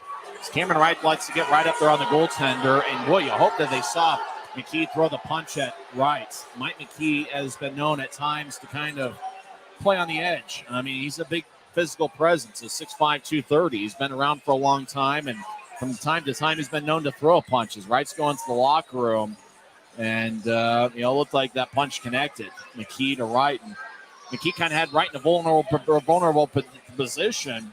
I think they've got to figure it out with the 2 referees and 2 linesmen what the penalty should be on Mike McKee. The way I'm looking at it, I'm not sure if there's anything that's called right now. Yeah, I didn't see an official signal for a penalty from the ref yet. We'll have to keep an eye on that, but Cameron Wright has exited to the locker room. McKee's going to the box. It looks like they got this one right. He's going to serve at least 2 minutes.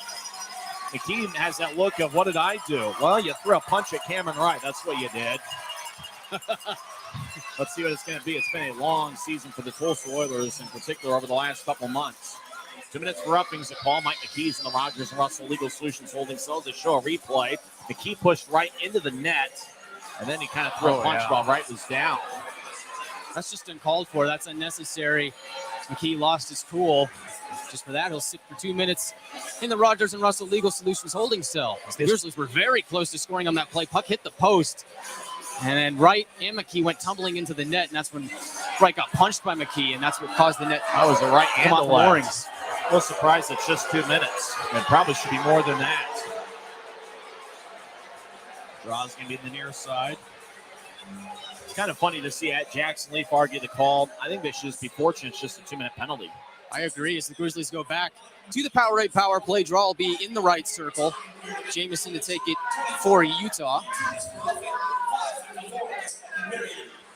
As he wins the draw, gets it to Martin. He'll walk the line, go left side for Richie. He'll button hook, try and bounce off the boards for Martin, but instead the puck gets caught between his own legs. Pressuring him is McLaughlin. As the Grizzlies pick his pocket, but have to retreat back up the center ice. Richie goes right side to Martin. Will slowly take his time as the Grizzlies formulate a new attack. Brandon Cutler moving with speed. Bounces off the board to himself. Moves in, finds a centering pass, and a save made by Morris on that bid. Puck on the left side is scooped up by the Oilers. And they'll kill some time by dumping it into the Grizzlies zone. What a chance there for Utah. Great move by Brandon Cutler, getting around a couple Oilers and creating a scoring chance by feeding a centering pass to Betts. And Betts once again had a good look, was once again robbed by Morris. Luke Martin skates it out to center. Across the Grizzlies logo, will dump it back for Cutler. He'll find Pfizer streaking along the right side. Goes left side for Cutler. He'll try and dance in, looking for a second goal of the game. Puck goes to Jamison. Now back up to Martin. Left side, Martel. Wants to extend his goal streak to 9 games. Finds Pfizer at the far circle. He'll evade a few defenders. Gets it across to Cutler. Back to Martin, and his stick breaks. The wood fails him, but the puck goes to Martel in the far corner. Martin goes off in exchange for Mayhew. As Martel at the far half wall finds Pfizer. Right side now for Mayhew. Martel to Pfizer, a blast. He's got it. Jaron Pfizer makes it a 3-1 game. It's a power play goal. But it's almost like Jaron Pfizer saw Cameron Wright take the club lead for goals and says, I'm retaking it once again, as now they're tied with 26 goals each. And that was a beauty from Jaron Pfizer. Once again, the power play gets another one. 2 power play goals on Wednesday. They get another 2 here tonight. What a laser of a shot from Jaron Pfizer. And he tickles the twine and makes it a 2-goal lead for the Grizzlies. And you're right, Tyson, another power play goal for the Grizzlies. That time in practice has paid off, as the Grizzlies now have a combined 4 power play goals in the last 2 games. The 7:17 into the second period. On the power play, it's Taryn Pfizer from Kyle Mayhew and Jordan Martell. Martell now has 2 assists in this game as the Grizzlies win the draw. Semick tries to go back to Corey Thomas. Puck hops off of his stick. Pressuring him is Watson. Watson gets the puck back, tries to backhand out in front, goes astray and wide. Puck is met on the near side. Saprika goes across for a shot from Boudreau, but it goes right into the glove of Minor, who is ready for it. With 12:24 to go in the second period, the Grizzlies have a 3-1 lead. There'll be a timeout on the ice. Grizzlies lead 3-1. 12:24 to go in the second on the Grizzlies Hockey Network, presented by Rio Tinto Kennecott. If you're out driving and something happens to your car, truck, or even wheelchair, and you end up stuck at a rail crossing, it's going to be okay. Don't panic. Here's what you do. Get out if you can and look for this blue sign on the metal pole. Call the number on the blue sign, and when they answer, tell them the crossing number. The number is right here. This tells them the exact location of the crossing.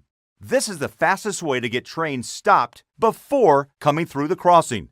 Look for the blue. It helps you. I live for my next goal. Whether it's another pick six or another step forward in life, I wouldn't be who I am without the drive to reach it. And I wouldn't be where I am without my team. Everyone on and off the field who supports me and believes in my dreams as much as I do. Whatever your goals are, surround yourself with people who are going to help you reach toward them. Like my friends at America First, and see where life takes you. Well, for a brief moment, almost 4 minutes, Cameron Wright had the team league in goals with 26 as he got his 26th of the year, 3:48 on the power play. But then 7:17 into the second period on the power play. Taryn Pfizer ties the team league at 26 once again as he scored on the power play to make it a 3-1 Grizzlies lead. Grizzlies win the draw from their own zone.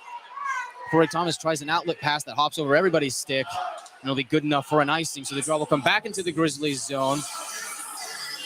Taryn Pfizer gets his 26th of the year and gives the Grizzlies a 2-1 lead. Power play is looking sharp. 4 power play goals for the Grizzlies. Jordan Martell picked up an assist in both of the power play goals here tonight. That means that it's Martell's 13th multiple-point game this season. He's been outstanding over the last couple months. And he doesn't have a goal yet in this game, trying to keep that goal streak alive and send it to 9 games.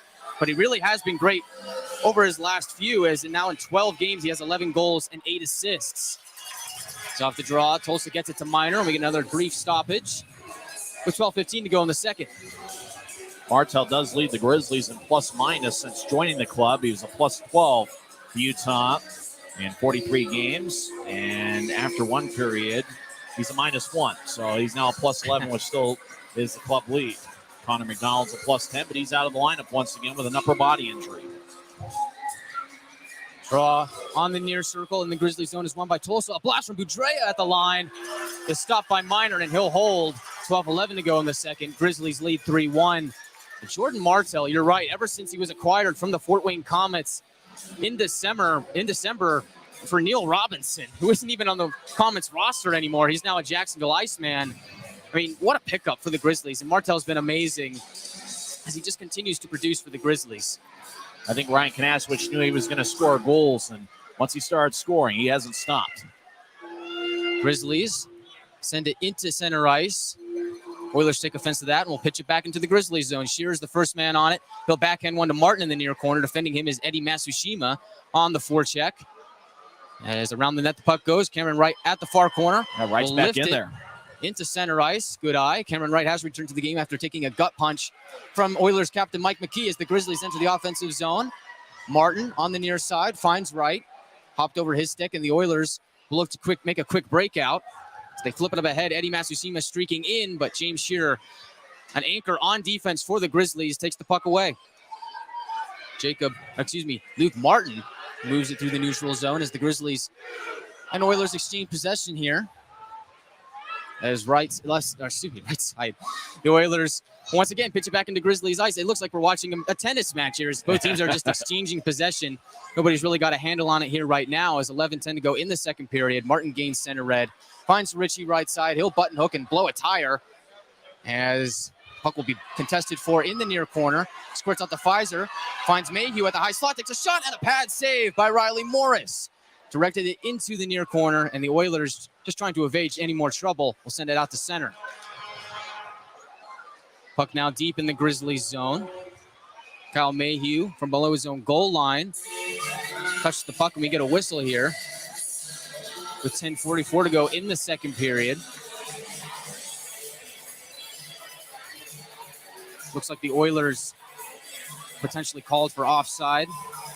Not entirely sure what that whistle was for, but the Grizzlies are now up to 21 shots to the Oilers 15 in the second period. That's notable because the Grizzlies were being outshot at the end of 20 minutes of play, 11-9. So the Grizzlies have taken 10 shots to the Oilers 6 so far here in the second period. Now the Grizzlies have had a few cracks at it on the power play. They've certainly been more dominant offensively. If you're talking about becoming playoff ready, Kyle Mayhew looks like he's a playoff ready guy. He just finished up a successful career at the University of Denver. Looks like he's going to score more for Utah than he did in his 4 years at Denver. Most importantly, it looks like he's playing like a veteran. He's in the far corner. He'll handle the puck and skate out of his own zone. Moving with great speed. Gains center ice. Goes right side to Pfizer. He'll drip below the goal line. Tries to center it out in front. Find nothing but Oilers, but nobody get a handle on it. Comes to Ritchie. He takes a shot and it goes off the inboards. Near side, Tho will keep it in. Send it below the goal line looking for Pfizer. Defending him is Perna, making his series debut. Is now on the left side. Pfizer tries to chip it to Cutler. Puck is bouncing around, and now Grizzlies turn it over. Perna will bounce it off the near wall. The Oilers will send it in, and it'll have to be played by Minor. We'll move right side to Tho. We'll bank it off the near boards and up into the Rogers and Russell Legal Solutions holding cell. So no player goes in, but the puck finds its way.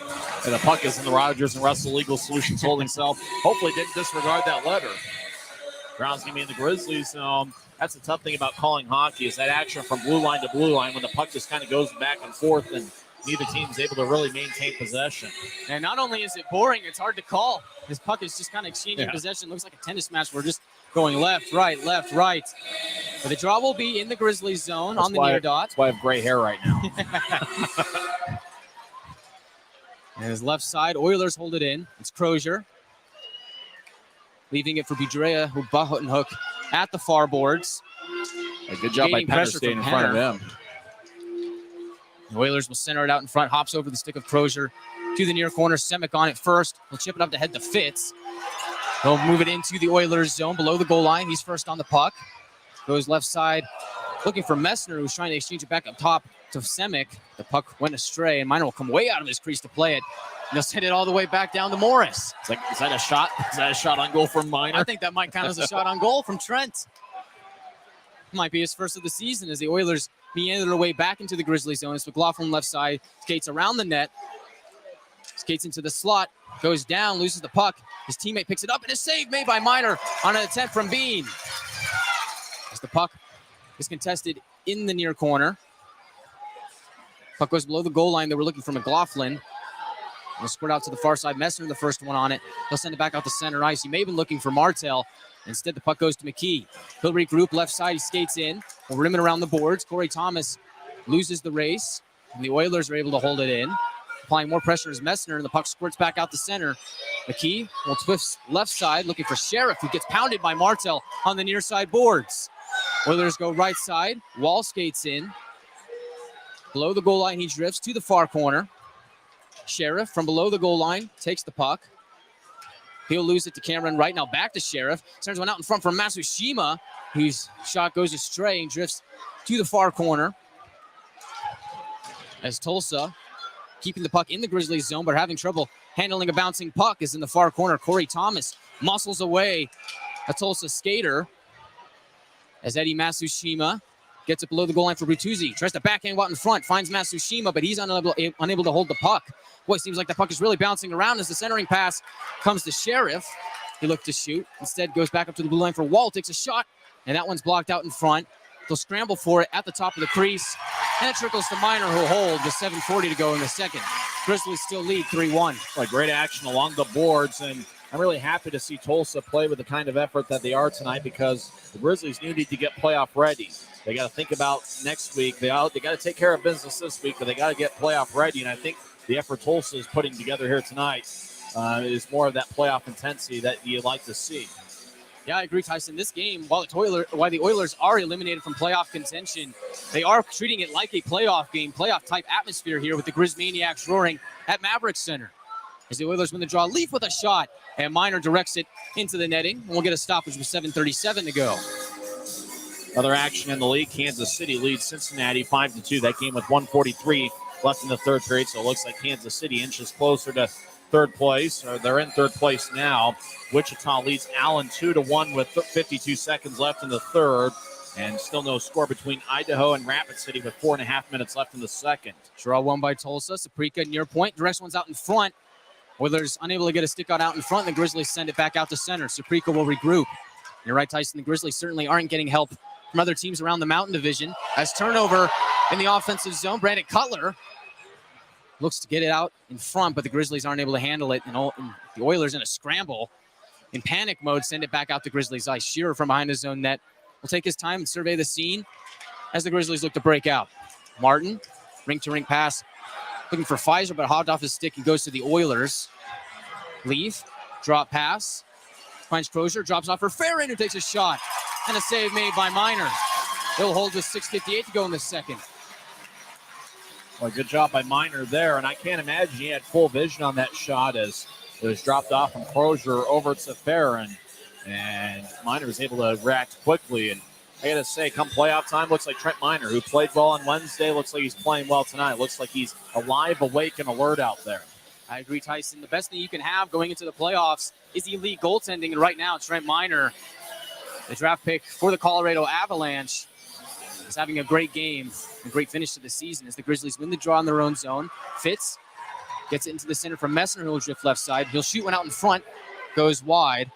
Aaron Tho will hold it in.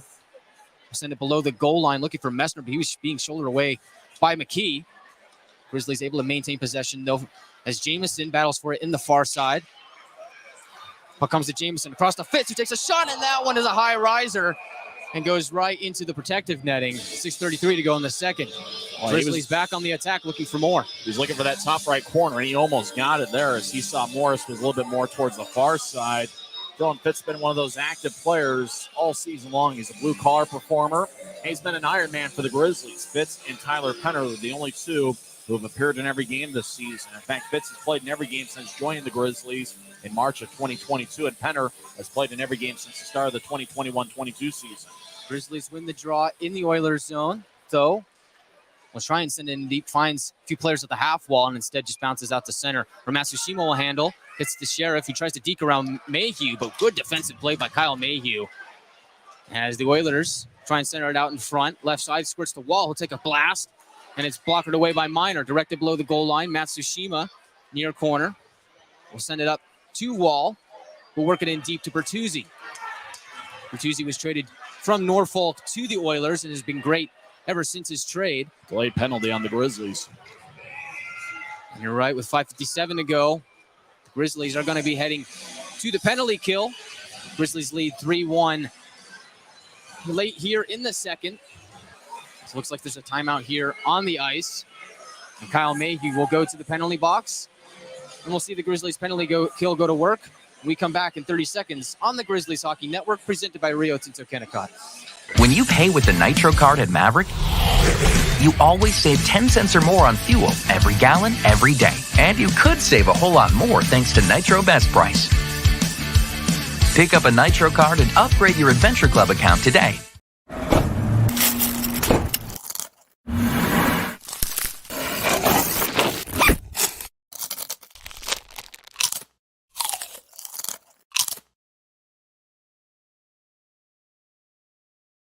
Kyle Mayhew finds his way into the Rogers and Russell Legal Solutions holding cell. The Oilers are going to go on the power play. But first, a word from Rogers and Russell. Have you or someone you know been charged with a DUI? Rogers and Russell is Utah's DUI defense firm. Consequences for driving under the influence in Utah are serious, and you need great attorneys on your first line. Look for a letter in the mail from Rogers and Russell inviting you to schedule a free consultation. Now, don't throw away or disregard this letter. Pick up the phone and call and get Utah's best DUI defense team, Rogers and Russell. With 5:57 to go in the second period, Grizzlies have a 3-1 lead, but the Oilers looking to cut into that as they head to the power play. Draw will be to the left of Trent Miner in the far dot. Kyle Best to take the draw for the Grizzlies. He loses it as the Oilers win it. Far point, left side for Boudreau. We'll go back across. Bean goes down low, trying to find Crozier out in front, and the Grizzlies are able to get a stick on that puck. This is contested and taken away by Cameron Wright. He'll try and flip it ahead and go away shorthanded, but instead Boudreau is there to cut off that chance. Oilers have to regroup in their own zone. As entering Grizzlies zone is Boudreau. He'll try and drop it off for Crozier, but an errant pass sends it back out to center ice. 30 seconds gone on the penalty to Mayhew. Oilers dump it in. First man on it is Corey Thomas. He'll evade pressure, but is unable to get it out as the Oilers have it at the far point.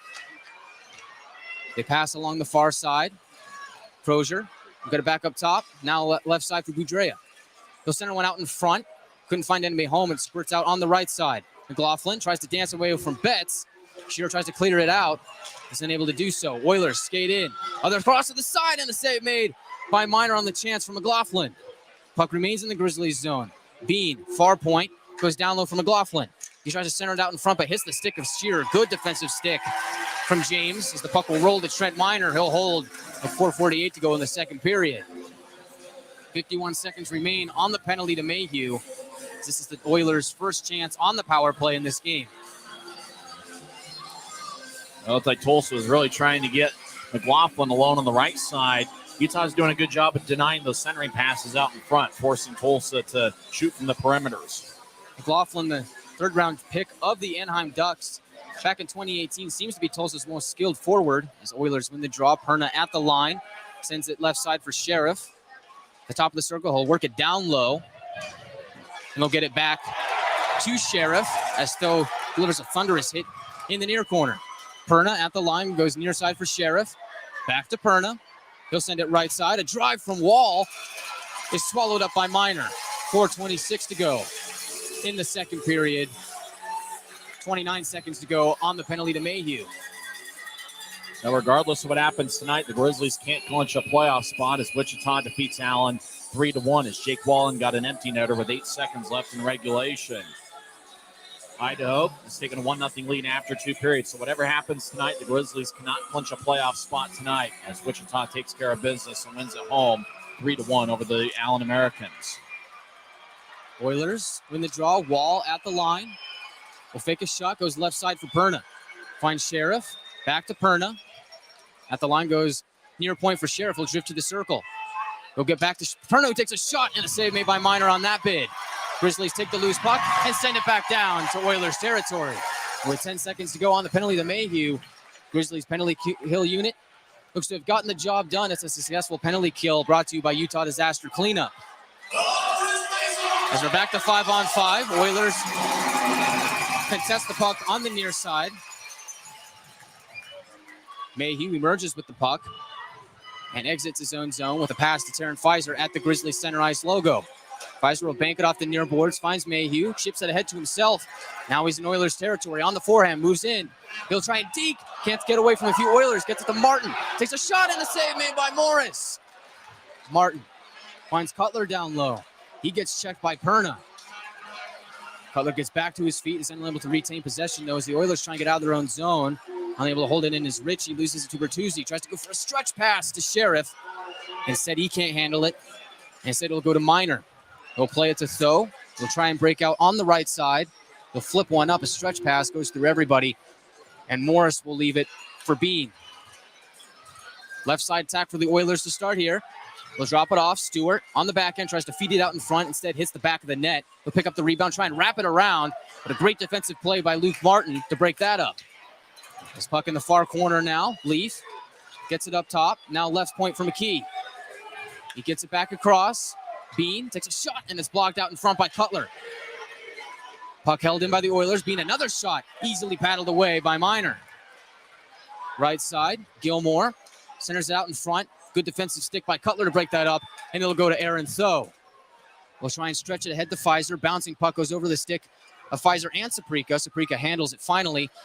He made a stretch pass to Gilmore. They'll find McLaughlin out in front on the backhand. Beats Miner 5-hole. And just like that, the Tulsa Oilers have scored. And they make this thing interesting. It's 3-2 Grizzlies with 2:17 to go in the second. As Blake McLaughlin, once again, what an amazing move there. It was 2-on-1 stretch pass connected to McLaughlin. He made a really nice move around Trent Miner. McLaughlin's really been the one guy that's kept Tulsa in this game, as he really was thinking about his move, just going 5-hole on Trent Miner, just kind of went towards his right, and then 5-hole looked like Trent left a little bit of room open there. And Blake McLaughlin has both of Tulsa's goals tonight and the only goal for the Oilers on Wednesday. He's done a great job. Goals 13 and 14 for Blake McLaughlin coming in this game. The first one shorthanded as here come the Oilers again. And it is McLaughlin streaking down the left side, trying to attempt the shot, but it was blocked out in front by the Grizzlies. And Utah is able to work the puck back out to center ice. But here come the Oilers again on the attack. Left slide. It is McLaughlin. Holds up. Defended by Shearer. And it's taken away from those two players by Martell. He'll outlet to right. Right will just flip it deep into the Oilers zone. Coming out to play it is Morris. He'll leave it for defender Saprika. He'll go left side to McLaughlin. Who'll go far side for Watson. Puck trickles off his stick and goes below the goal line. Contesting him is Mayhew, who will send it to Martin, who gets it up to Martell. Martell evades a check from Matsushima at open ice. Matsushima jabs it away from Mayhew, applying the pressure, and good forecheck by Eddie as he moves out in front, and the Oilers score. Centering pass from Matsushima to Sheriff. And in a bang-bang play, in a matter of only about a minute, the Oilers have tied this thing up at 3. Well, even at 3-1, the Tulsa Oilers did not give up. Even though they didn't score on that power play, it looked like they gained some momentum. As, the power play when Mayhew got the penalty 14:03, and McLaughlin's goal gave him a little bit of life. That was scored 17:43, and a great play by Matsushima finding a cutting Sheriff out in front of the net. And the time of that goal, 18:37, and just like that, 2 goals within a 50-second span, and it's now a 3-3 game. Off the draw, the Grizzlies win it. They'll try and regroup and stop the bleeding as the Oilers have scored 2 unanswered goals, and here they come looking for more as Sheriff goes around the net. Taken away from him by Jamison as they battle for it at the near half wall. 3 Grizzlies and 1 Oiler. Make that 2 Oilers as Matsushima is in the fray as well, and the Grizzlies come away with the puck. We're in the final minute of play here in the second period. Can the Grizzlies get another one on the board as the Oilers now have the shot lead 24-23 after tying the game at 3 as the puck goes into the stands. Hopefully nobody got hit with that flying puck. They always tell you, watch out for those flying pucks here at the Mavericks Center. It looks like a fan has come away with a lucky souvenir. Luckily, it doesn't look like anybody got hurt on that racket. And she's wearing a hat, so maybe that offers some protection. With 48 seconds to go, the draw will be at center ice. The Tulsa Oilers stormed back after the Grizzlies took a 3-1 lead early in the second period. You got to give them credit because I think before the game we were wondering if Utah got a lead, but Tulsa end up not giving the effort to battle back. They really have given the effort to battle back in this one. Give a lot them of credit. young guns here for the Oilers, trying to make a case for why they should be on the roster next season as the Oilers applying the forecheck in the offensive zone. They'll try and center a pass out in front, but it's picked off by Mayhew. Still try and get it out, and he does. Puck hops over the stick of Wall and drifts back into Oilers territory. They'll bank it off the wall to center ice. Brandon Cutler has to tag back up as he was offsides with 16 seconds to go in the second period. The Oilers look for one last breakout. They'll go left side. Perna will gain center red. Left side, takes a shot. Easy save for Miner, directs it below the goal line. Left side, Jackson Leaf tries to hold it in. He can't do it, and the puck will go all the way back down to Oilers territory. And that'll do it for the second period. The Grizzlies had a 3-1 lead, but the Oilers stormed back late, and as a result of that, it's a 3-3 game after 40 minutes of play. Tulsa leads the shot count 25-23, and it sets the stage for an exciting third period here at the Mavericks Center on a night where, due to a Wichita Thunder win, the Grizzlies can't clinch here today, but it makes a win here tonight even more important. Coming up next here on the Grizzlies Hockey Network is the Rio Tinto Kennecott second intermission show. But first, a word from our sponsors. We'll be back in 2 minutes on the Grizzlies Hockey Network. When you pay with the Nitro card at Maverick, you always save 10 cents or more on fuel every gallon, every day. And you could save a whole lot more thanks to Nitro Best Price. Pick up a Nitro card and upgrade your Adventure Club account today.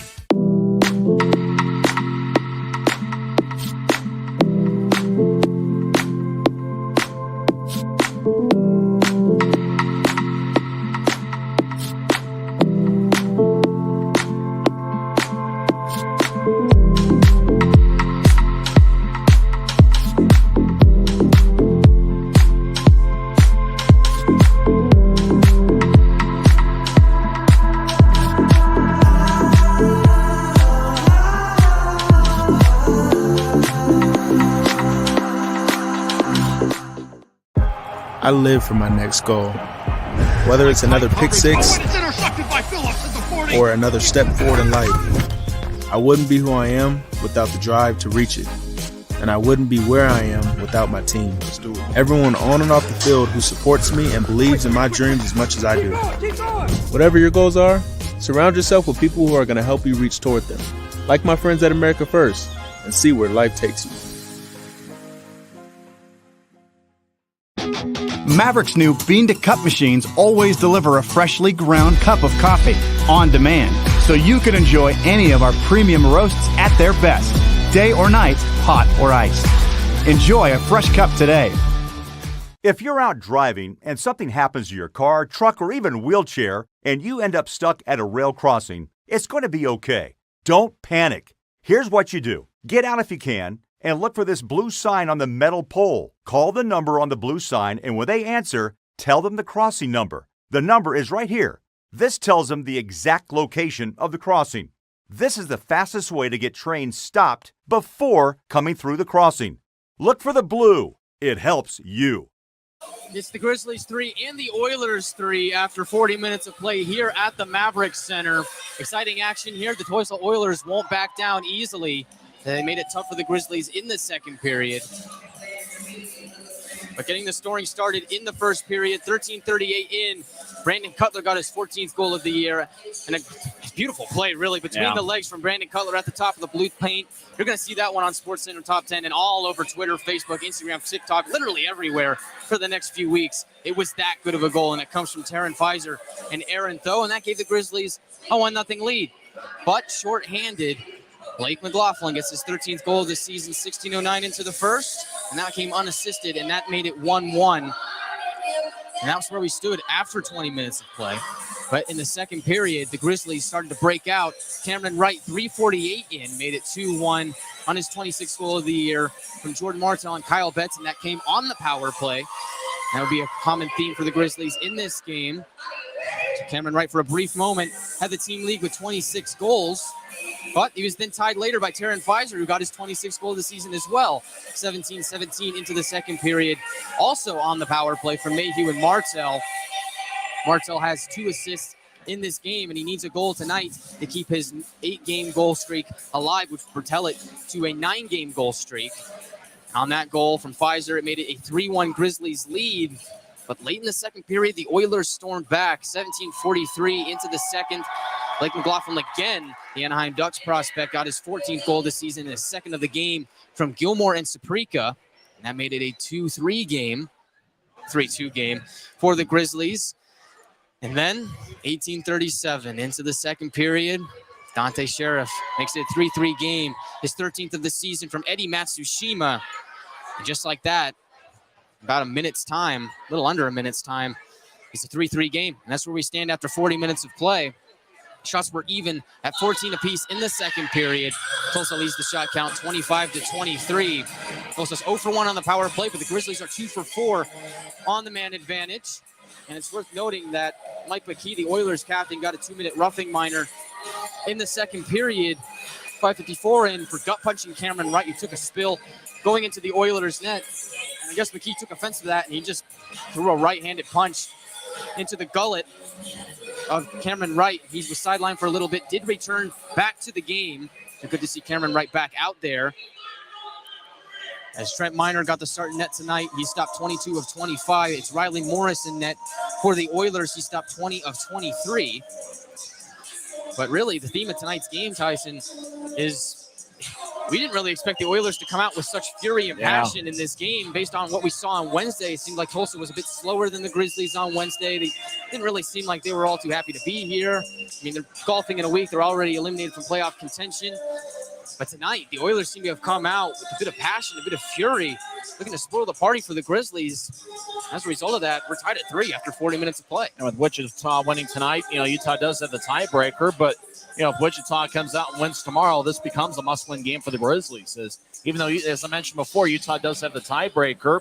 Thunder now have 72 standings points. They win 3-1 against Allen. This becomes pretty much a must-win game for the Grizzlies. And I will say Tulsa's given the Grizzlies a run for their money. Blake McLaughlin's just been outstanding for the Oilers. He's really shined not only tonight, but Wednesday night as well. And one of the things that the Grizzlies have had a tough time with all season is stopping the bleeding. Tulsa scored that goal to make it 3-2, and then just like that, less than a minute later, they tie up the game. A couple good plays by the Oilers. They really earned those goals.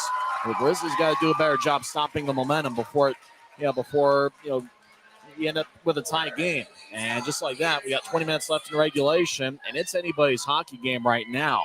And so I imagine Ryan Kanasowicz, I don't know if it's going to be one of those speeches where he's going to be calm or if it's going to be one of those, hey, we got to pick it up here, because with Wichita winning, and I'm pretty sure the locker room knows the result of that game, if Utah wants to play next week, if they want a playoff spot, they're going to have to earn it here.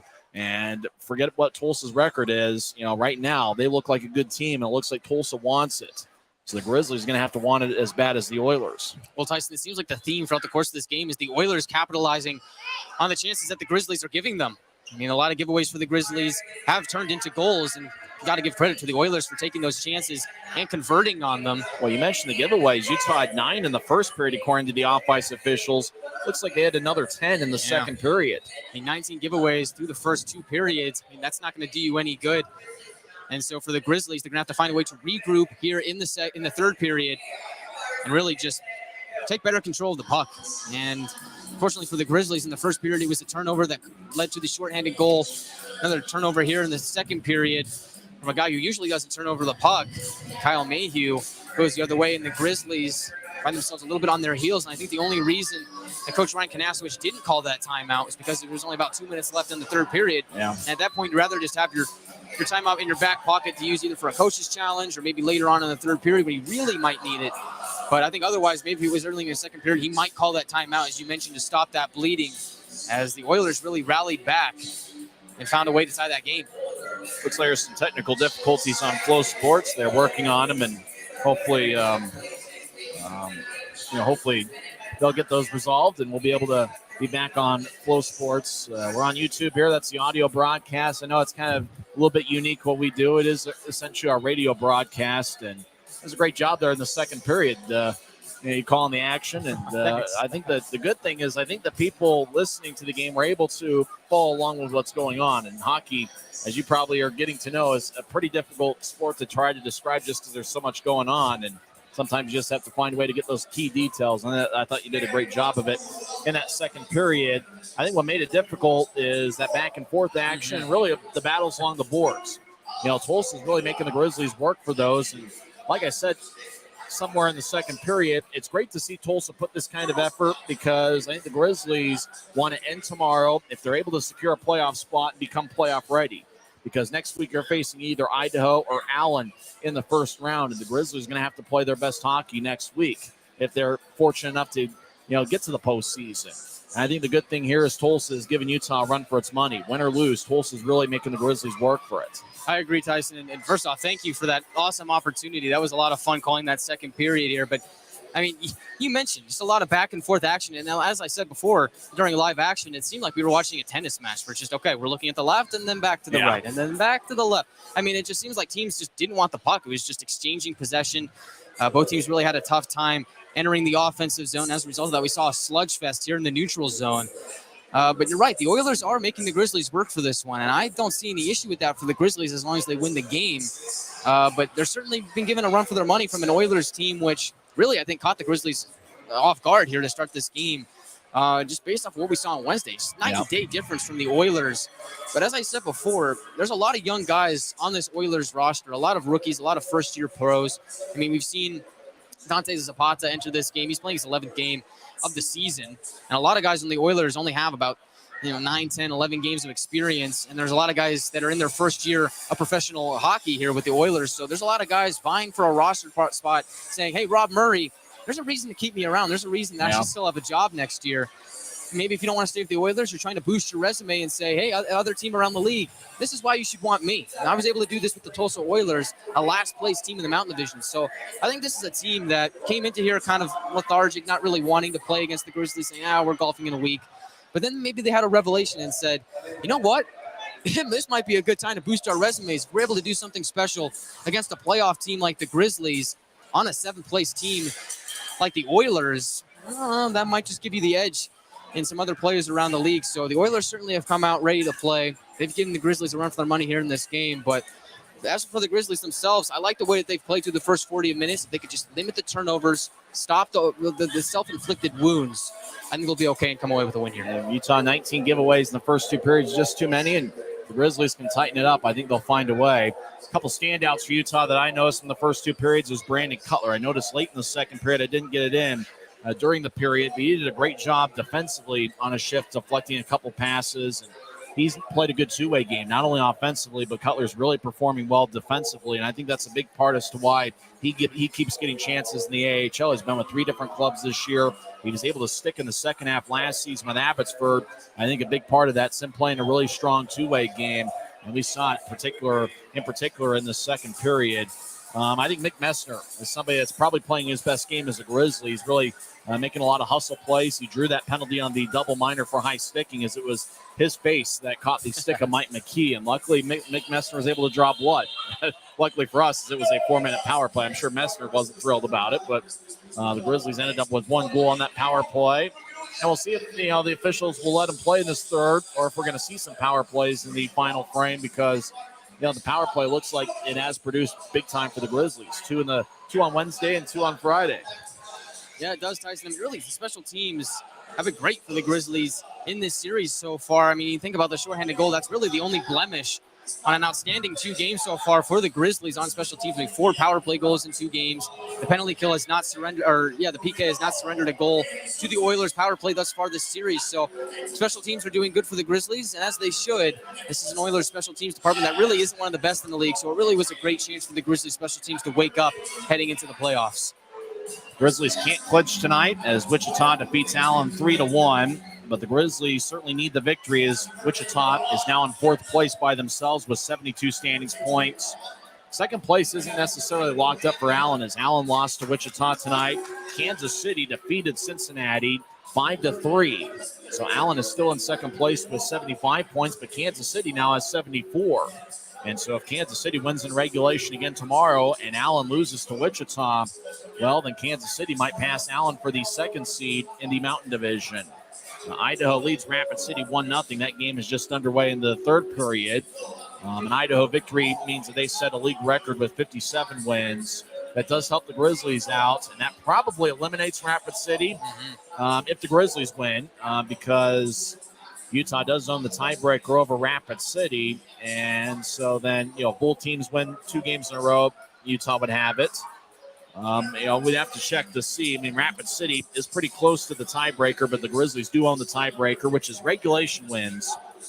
They do own that mark over Rapid City, and so it'll be interesting to see what happens there. As it looks like, win or lose, looks like the Rush are giving the Steelheads a run for their money, as Idaho's going for the record, but Idaho is resting some key players. Jordan Kawaguchi not in the Idaho lineup, and they'll probably rest A.J. White and Matt Register, and maybe a couple guys if they're able to make sure they're fresh for playoff time, as Idaho will face the 4 seed in the Mountain Division, which could be Utah, but it could also be Wichita or Kansas City, maybe even Rapid City if things go their way over the last 4 periods of regulation over at the Monument. Should be a lot of fun, and hey, final week of the regular season, wouldn't have it any other way, as teams are battling for the playoffs. It's going to come right down to the wire, Tyson, and it looks like it is going to come down to tomorrow's game, the season finale, Fan Appreciation Night here at the Maverick Center. So get your tickets at UtahGrizzlies.com if you haven't already, and watch the Grizzlies, hopefully, clinch a playoff spot. And food for thought is now Kansas City wins in regulation tonight. They now have 28 regulation wins. That's what the Grizzlies have. So if the Grizzlies were to fall in regulation here tonight, or they wouldn't be able to catch a win here in regulation, well, the tiebreaker would then go to Kansas City because they have 32 regulation overtime wins. The Grizzlies have 31. So a lot of moving parts here. And as you mentioned, Kansas City still is in play for that second seed in the Mountain Division. So a lot of moving parts, but looks like it's all going to come down to tomorrow. Big third period up for the Grizzlies as we're tied at 3. We'll be back in 2 minutes and have third period action here from Maverick Center. As Utah's tied 3-3 after Tulsa scored 2 goals late in the second period. This is Utah Grizzlies hockey presented by Rio Tinto Kennecott. When you pay with the Nitro card at Maverick, you always save 10 cents or more on fuel every gallon, every day. And you could save a whole lot more thanks to Nitro Best Price. Pick up a Nitro card and upgrade your Adventure Club account today.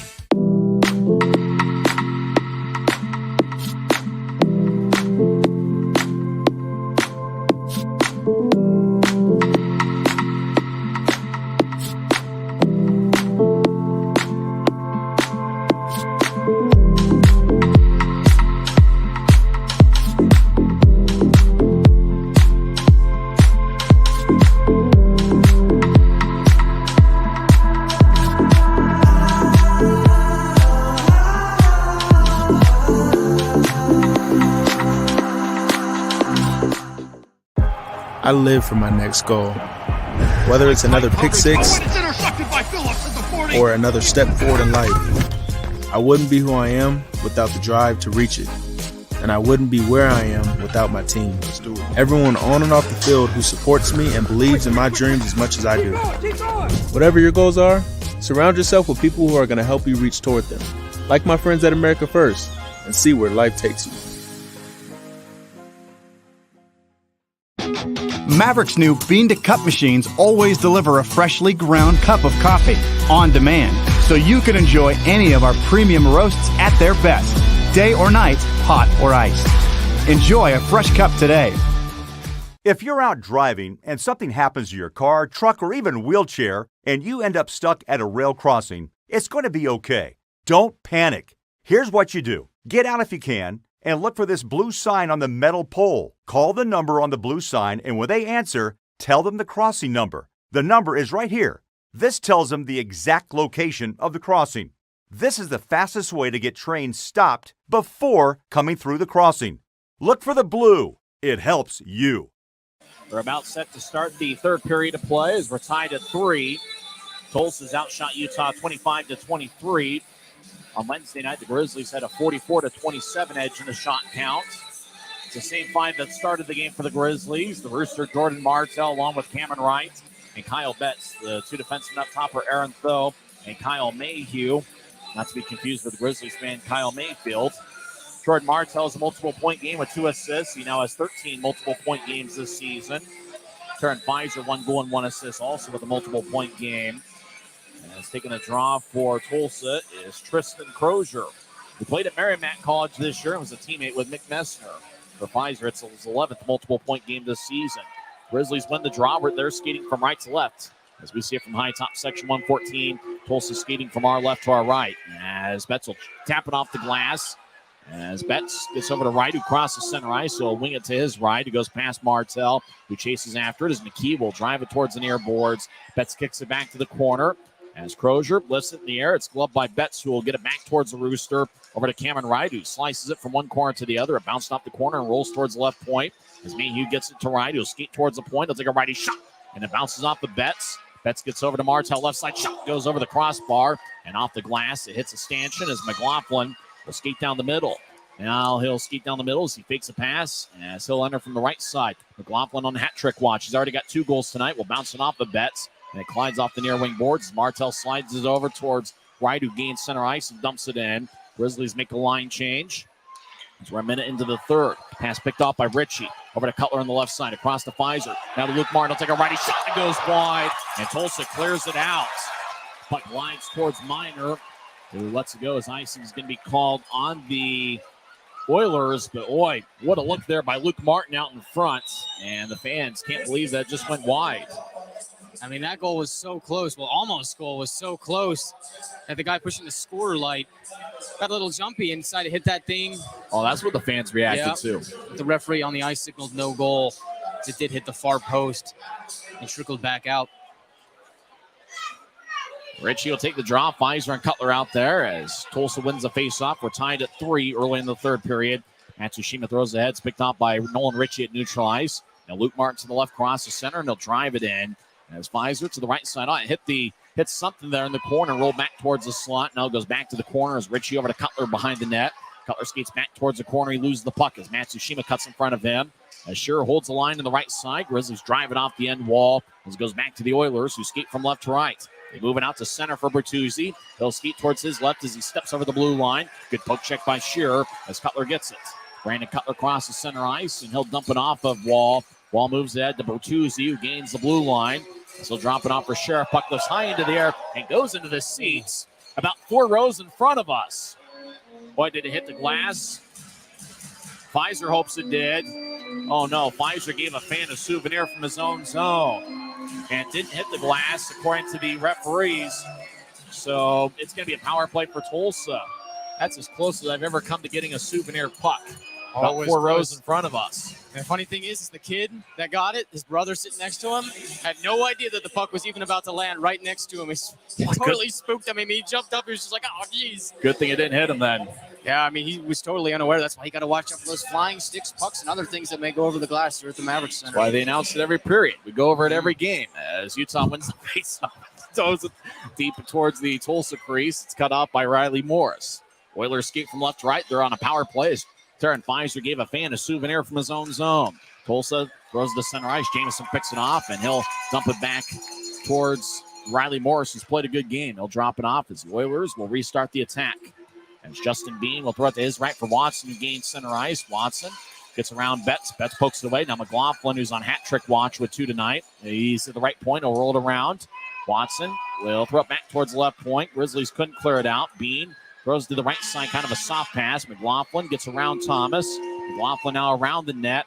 So he tried to chip it out in front. It bounced off a right skate and rolls towards the left point. Now they slide it across to Bean, who gets to the right corner for McLaughlin. And he'll throw it up top. Betts gets a stick in the way as the puck glides towards Morris. He'll skate towards the far side and throw an outlet pass towards the Tulsa blue line for Bean. He'll move it ahead to McLaughlin, who gets around Keaton Jamison. He crossed the red line. Now he crosses the offensive blue line. He'll throw it across to Watson off the boards. He'll skate towards the corner. He'll drop it off for McLaughlin on the right side. And so feed it up top for Sheriff, who's already got a goal tonight. Sheriff slides it up top. Perna over to Wall. One-timer rolls towards McLaughlin. Watson shot. Minor makes a save. Getting it and clearing it out is Keaton Jamison. 30 seconds left in the Tulsa power play. 16:34 and counting left in the third. We're tied at 3. Tulsa slides over to Dante Zapata.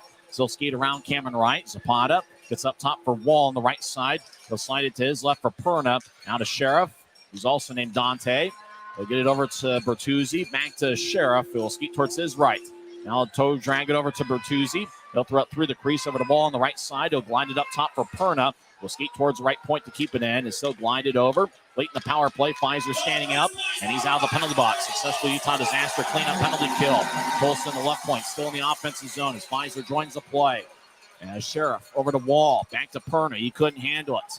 As Tulsa retreats, Kyle Betts wearing number 61, gets held up along the near boards. Bertuzzi takes it away. Looks to center, but it rolls towards Minor. The whistle blows as behind the play, looked like the referee couldn't spot where the puck was. Just assumed Minor had it. He didn't have it. The whistle blew as Dante Sheriff says Minor didn't have it. He blew it prematurely. Well, Sheriff's got a point. That puck was loose. Minor did not have it. But the referee was behind Minor, so he thought they gobbled it. Yeah, he lost sight of the puck when he blew the whistle, as he should. It's when a referee does lose the side of the puck, they already instructed to blow that whistle. And a good penalty kill for the Grizzlies to start this third period. 15:47 left in the third. We're tied at 3. Anybody's game. Off the draw, Ethan Stewart with a shot that's blocked by Cutler. Now Tulsa feeds out in front. Too much traffic out there as Gilmore gets cut off by Mayhew. Mayhew's not very big, but he plays big. Tulsa with a shot, and they might have scored. As Minor looked like he put his glove behind his back. The referee didn't spot it. The goal light didn't go off. Tulsa thinks they have scored. As they might have crossed the goal line. They might look at it on video replay. That is definitely going to have to go to video replay. I'm not sure if that puck crossed the goal line. Let's see. Well, it was a tough one. I think we saw something similar about a month ago as Pfizer got hit by Stewart. Then Gilmore bounced it off of Minor. And Minor is at the goal line. If he has to go behind him as it's towards his side, he goes behind him. I don't know if he can see the puck, though. I think the good thing for the Grizzlies' perspective is that the call looks to be no goal. Can you really see the puck, though? Here's the thing. I think that puck bounces off the back of Minor, goes under his pad, which then goes across the red line. So you can't see the puck cross the goal line, but you can make a very educated guess that it probably did, but that's not going to cut it. You need distinct video evidence. I think if you're the two referees, it could be a teachable moment, because I don't know that either one really had that angle. And that was really a tough angle, and you really couldn't anticipate the shot by Gilmore from that angle. He just tried to bounce it off the side of Minor and looked like he might have been successful with it. I think what could save the Grizzlies here is it's impossible to really see where the puck is. So they might take a good long look at this, as it's an important call as we're tied at 3 with 15:36 left in regulation. That's a tough call. I mean, these refs are really making their money here with this call. I mean, boy, that is just close. I wouldn't be surprised if it takes them a while to come to a conclusion here, as really there's just not a good sight line on the puck from the video and from where the officials were. And since it appears like the original call was no goal, they might just have to keep it. And that would certainly benefit the Grizzlies, as that would make it a 4-3 game in favor of the Oilers. Gilmore looked like he was convinced, and really when you look at where Minor is in relation to the goal line, that you can almost make the case it is a goal unless it's on his side and he's got it held to his side, which is at the goal line. If it's behind him at any point, it's crossed the goal line, it looks like. Yeah, I mean, that's what I was just saying earlier, is you can't really see where the puck is. You get a brief glimpse of it, and we only saw one replay here on the Jumbotron here at Maverick Center, but it looked like the puck bounced off of Minor's back, fell on top of the goal line, and then his pad covered the puck. And then Minor's left pad goes over the goal line, and you don't see the puck. So you can make a guess that the puck is under his pad and across the goal line. But again, you need distinct video evidence to really overturn that. All right, beer chugging portion. Yeah, you bet. Guy in a White Sox hat chugs that one with ease. Had a baby. Yeah.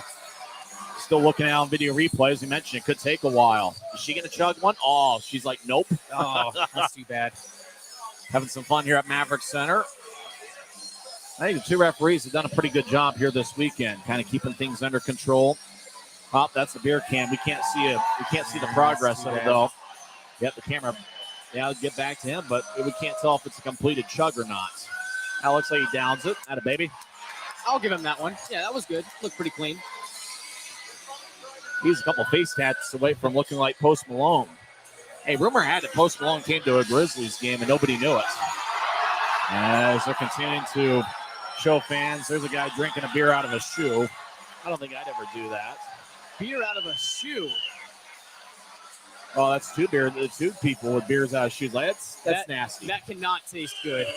They are still looking it over on video replay. They're going to take a long look at it to see if there's an angle that shows where the puck is, whether it crossed the goal line or not. They're tied at 3 with 15:36 left in the third. So obviously they want to get this call right. It's a big game. Now it's a big game in the Mountain Division standings. It's a big game for the Grizzlies, as Wichita already won 3-1 tonight. Looks like Idaho might take care of business over at the Monuments, as Idaho now leads 3-1 with 11.5 minutes left in the third. Kansas City defeated Cincinnati 5-2. Nothing seems to be going the Grizzlies' way around the league. Again, as we've mentioned time and time again, the Grizzlies do control their own destiny. Great Friday night crowd here at Maverick Center. Had a baby. I think that's he dumps his beer to show that it's completed. Good job by him. That's good. There's another beer. Oh, he's chugging it fast. That's about the quickest chug I've ever seen. He's getting a beer snake going, it looks like. Looks like a one-man beer snake. He gets his second beer. And it looked like he was in pursuit of that second beer, and they showed the referees instead. Looks like they are looking it over. Oh, he didn't make it. Yeah, he gets a second chance. He downs it with ease. Good job. It's redemption. Good for him. I think you're going to let the call stand. I think 22, the one referee's like, we can't really see. No goal, there we go. Says the referee.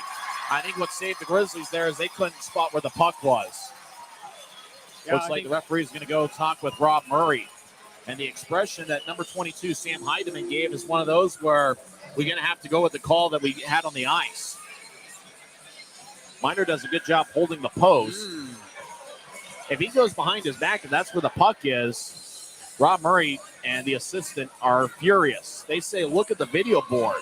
They have a right to be furious. I mean, you can make an educated guess, an inference, if you will, that the puck is under Minor's pad and it goes over the goal line. But you can't tell for sure. You can't tell for sure. I mean, you don't see distinct white space between the puck and the red goal line, and as a result of that, it's inconclusive.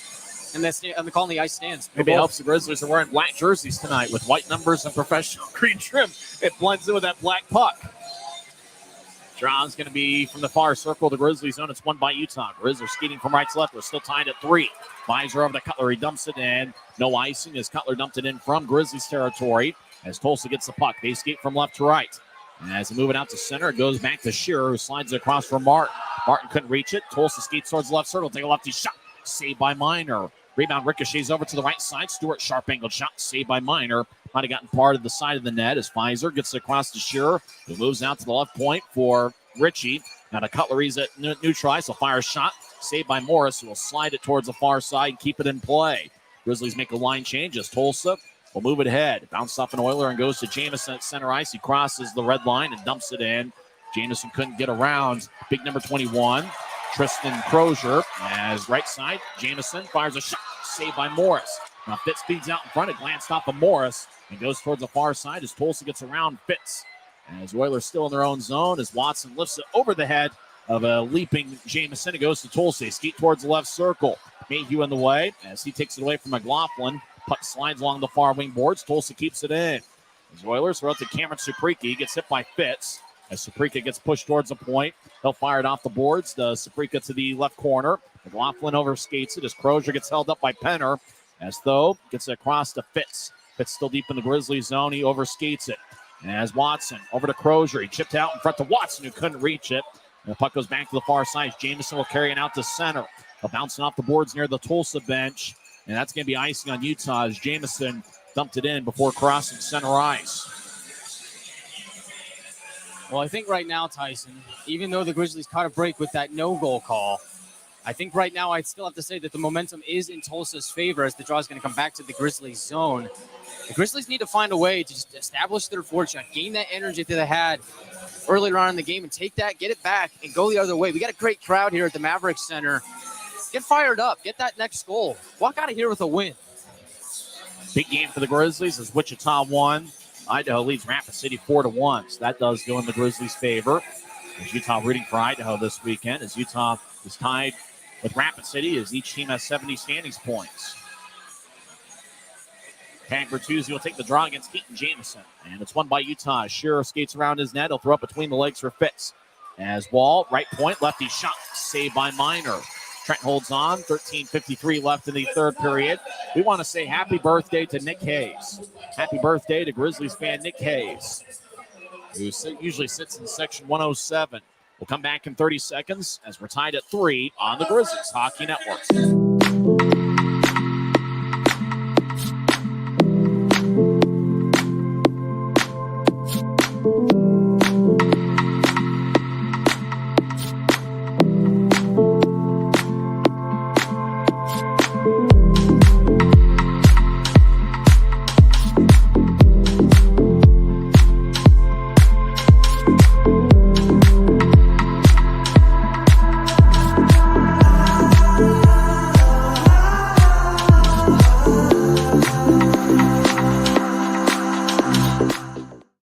Tied at 3, 13:53 left in regulation. Make sure to go to the Grizzlies team store when you come to a Grizzlies game. You can get hats, t-shirts, souvenirs.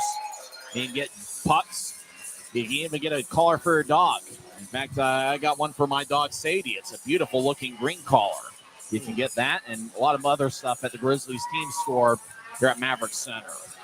Draws going to be in the near circle. Tam Bertuzzi will take it against Kyle Betts. Betts wins the draws. Wright will spin it along the boards. It's anybody's game here, tied at 3. As Tulsa scored 2 goals late in the second period. As Martin will slide it over to Shearer as the Grizzlies won the battle along the boards. Shearer tried to get to Martin. Turnover. Dante Sheriff skates around Utah's net. He'll fire a shot. And it bounces off a Minor and goes towards the end boards. As Bertuzzi over towards Sheriff. Utah takes it away. The Rooster will carry it across center ice. He doesn't have numbers. Tulsa takes it away. The Oilers look like they have an extra bounce to their step tonight. Right wing over to Bertuzzi. He'll drop it off for Sheriff. He'll take a righty shot and it's blocked by Shearer. Bounces off of Minor's pads as Betts will carry it out of the zone. He fans on a pass. As a lot of Grizzlies are fanning on passes. Same with the Oilers. Ice surface playing a little bit slow here as Bet spins it along the boards. As puck ends up in the right point. Mayhew gets it. He'll fire a lefty shot, and it's blocked. As Martin left side shot, and it goes over the crossbar. And off the glass, it stays in play. Martell throws to Mayhew. Puck lifts on him. Mayhew will throw it to the far circle. It's taken by Sheriff. Now tag Bertuzzi. Clears it out to center. Utah gets it back. As Ritchie dumps to the corner, trying to get around Wall, but Wall hits Ritchie. Sheriff rolls it from one corner to the other. Tulsa clears it out to center. As Mayhew gets it, he's around center ice. He'll chip it ahead to Ritchie, who gets blasted. Pfizer on the left side. He'll take a left righty shot, and it goes wide. Puck glides along the far boards and goes out to center ice, though. He'll slide it across to Mayhew. Steps right in on the left side. Mayhew skates towards the corner, drops off for Pfizer. I look for Cutler out in front. Cutler goes down, and Morris covers up the puck. Good effort there by Taron Pfizer. Looked to center to Cutler out in front, but Cutler lost his balance, and Morris is able to cover it. Good shift there, Tyson, for the Victoria Royals line. I think I'm just going to call them that Royals line because it's got Cutler and Pfizer on it, the two teammates with the Victoria Royals. Now here with the Grizzlies, they were buzzing. I mean, I really like the chances that they were able to generate on that offensive shift. And it looks like Pfizer's going to stay out here. Cutler's going to remain out there as well. Ritchie will take the draw in the far circle. Draws in the far circle. It's a good one here tonight. Blake McLaughlin's got 2 goals. Taron Pfizer for Utah has 1 goal and 1 assist. 2 assists tonight for the Rooster, Jordan Martell. As the Oilers win the draw, they spin it towards the near side as Martin near the corner drops off for Cutler. He'll throw it across to Pfizer. He's on the right side. He'll tap it off the far boards. Martin over towards Cutler. He's at the near goal line. So he'll chip it up top for Pfizer. He'll glide it back towards Cutler, who gets hit by Alex Gilmore. Ritchie in the corner. Wins a one-on-one battle. He throws it from one corner to the other as he chases after it. Ritchie's got good speed. He battles with Justin Bean. Bean comes out of the pile with the puck. Ritchie pokes it away. Now Bean gets it back and slides it to center ice. Stewart moves it ahead. A good defensive play by Mayhew. We'll get it to Pfizer. Pfizer back in the near side, still in the Grizzlies zone. He'll slice it to Cutler on the left side, who will gain center ice and lose it for McKee. As Stewart will bounce it off of his stick, and Pfizer crosses center ice, but gets challenged by Stewart. Stewart takes the puck. Jackson Leaf in the area as well. This goes back to Mike McKee. Will slide it across. Now Utah gets it center ice. It bounced off of the stick of an Oiler defenseman. As McKee back in his own zone, will slide it across as Tulsa gets out to center ice for McLaughlin, who feeds it across to Crozier. Crozier wearing number 21, skates towards the left circle, taking a left righty shot that goes wide. This puck goes to the right side. Tulsa gets it around Watson. Now Semick over in the near corner. The Arizona State product will tap it off the near glass. Goes to Penner, back towards Jamison, lifts it high into the air. Oh no, that's another delay of game. Oh, it's going to be a power play for Tulsa as Keaton Jamison gave a fan in section 113 a souvenir from his own zone. Pfizer got a delay of game penalty early in the third period, and now Jamison with 11:04 left in the third has given Tulsa its second power play of the period. Self-inflicted wounds, Tyson. Penalties that didn't need to happen, and now the Grizzlies get the chance here for the Oilers on a silver platter. PK's going to have to come up big. He just lifted the puck, but it just lifted. I mean, he was trying to lift it, I think, towards the slot. It just kind of took an angle towards the stands. Yeah, it's a tough break there for Keaton Jamison and the Grizzlies. See if the PK unit can once again get it done. Utah needs a Utah disaster cleanup. Successful penalty kills. We're tied at 3 with 11:04 left in the third. Off the draw shot saved by Miner. And the Utah netminder holds on. Both teams have taken 31 shots here. Oilers average about 35.5 shots per game throughout the season. Draw one by the Oilers. Kyler Wall, lefty one-timer, saved by Miner. Wall has 3 goals in 30 games this season. He's a big defenseman at 6'2" and 235 pounds. This is his first game of this series. Him and Perna are on a pairing here tonight for the Oilers. They did not play in Wednesday night's game. Draw one by the Grizzlies. Sure gets over to Cameron Wright, who slices it over Kyler Wall as it slides towards Riley Morris, who captures it in the crease, and he'll get it over to Perna, who skates around Tulsa's net. Less than 11 minutes left in regulation. We're tied at 3 as Matsushima gains the line. He'll slice to his left for Sheriff. He'll skate towards the corner. Now back it out for Perna. Perna over to Sheriff on the left side. Sheriff scored a late second period goal that tied it up at 3. Sheriff with a righty shot. Saved by Miner. Rebound goes out to the far corner. Sheriff gets it back. Now he gets to Bertuzzi. Over to Matsushima, who swings, and Wright gets in the way. Matsushima couldn't get a shot off. Wall over to Bertuzzi. As he dances around to the right side, Bertuzzi gets up top for Wall. He'll skate towards his left. He'll fake it to his left, get it to Bertuzzi. Right side shot blocked by Corey Thomas, who gets it and clears it out. Good job by Corey Thomas and a good shift by Cameron Wright. As the Grizzlies get 4 guys on the ice and 4 guys off. Tulsa keeps the 4 of the, looks like Tulsa's starting to exchange some players in and out as they're at center ice. Now they'll back it out into their own zone. As we got about 50 seconds left in Tulsa's power play. We're halfway through the third period. We're tied at 3. Neither team scored here so far in the final frame as Watson skates to the right side. He'll drop it back up top for Bean, who slides it to his right for McLaughlin. Now to Crozier, back to McLaughlin. Right wing shot was blocked by Mayhew. Cutler gets it and he clears it out. Tough block for Mayhew. Tyson, he was wincing going back to the bench. Looks like he's in pain, but he'll stay on the ice. As Tulsa crosses center ice, Bean to the right wing will step over the blue line. He gets back checked by Penner. As Bean over to McLaughlin, the right side. He'll take a lefty shot that goes wide. Puck slides towards the left side. Boudreau keeps it in. He'll throw it across. The only guy there is Messner. Nick Messner skates to the left side. He enters the zone. I try to throw it across to Penner. There's just too many Oiler bodies in the way. As Boudreau will bounce it off of Messner. As Grizzlies are back at full strength. That's a Utah disaster cleanup successful penalty kill. Oilers in the attack zone as Boudreau will throw it across to Saprika. He's in the right point as Saprika dances around. Now feeds it to the corner. McLaughlin around the net. Will chip it towards Crozier and trying to get it back to McLaughlin. It's taken away by Jamison fresh out of the box. Jamison gets to Messner across the center ice and tapping off the boards. Jamison chases after it. But Tulsa's Mike McKee cuts in front of Jamison to cut off his pursuit. Tulsa clears it out to center. As Martin slides it across to Jamison, goes over his stick and on to Saprika. Will glide it across to McKee. Mike McKee, the Tulsa captain, the longest current tenured member Oiler. Adam Pluskatch was there a long time, but he's not playing this year. This goes over to Cameron Wright. He enters from the right side. Over to the left for the Rooster. He'll take a lower shot. Saved by Morris. And after the whistle, Mike McKee drags down Kyle Betts. And it's now a push of Martell. As Mike McKee once again getting physical out in front of his net. I wonder if McKee's going to get a penalty. Wright yelling at McKee. As McKee was really aggressive in boxing out Kyle Betts to make sure nobody got after Riley Morris. It looks like McKee is going to go to the penalty box. He was aggressive, but the officials are going to say he was a little bit too aggressive. It's gotten very loud here at the Maverick Center as fans are voicing their opinion and what they think of Mike McKee as he'll take a seat for the next 2 minutes. But this is a great chance for the Grizzlies on the power play to retake the lead. They've got 4 goals in the last 2 games against Tulsa. Big chance for them to take the lead. One of those, I mean, Betts slid and stopped in front of Morris, but he wasn't there. I mean, obviously you want to protect your goaltender, but, you know, it's a little bit aggressive there. He gets 2 minutes for roughing, 11:44 into the third period. So it's going to be a power play, but the draw is going to start out at neutral ice. Well, and don't forget, it was Mike McKee that did get 2 minutes earlier on in the game in the second period for punching Cameron Wright in the chest. So can the Grizzlies take advantage of this power play? Draw's going to be at neutral ice. Utah wins it as Taryn Pfizer throws it back towards Ritchie as the Oilers clear it out. I'll have to ask the off-ice officials after the game, why did the face-off come to neutral ice and not in the Oilers zone? As Martin will chip it over off of the stick of Matsushima. It goes to Pfizer, who crosses center ice. Pfizer now steps over the blue line. He'll dump it in. He's chasing after it. He gets there before Wall as Bean battles with Pfizer. Cutler throws to Jamison in the far corner. He'll slide it up top for Martin, who gets it to the left side for Ritchie. As Nolan Ritchie just outside the left circle near the boards will tap it to the left point for Martin. Will ski towards his right. Martin with a righty shot. Saved by Morris. And he holds on with 7:35 left in the third and 1:19 left in the power play.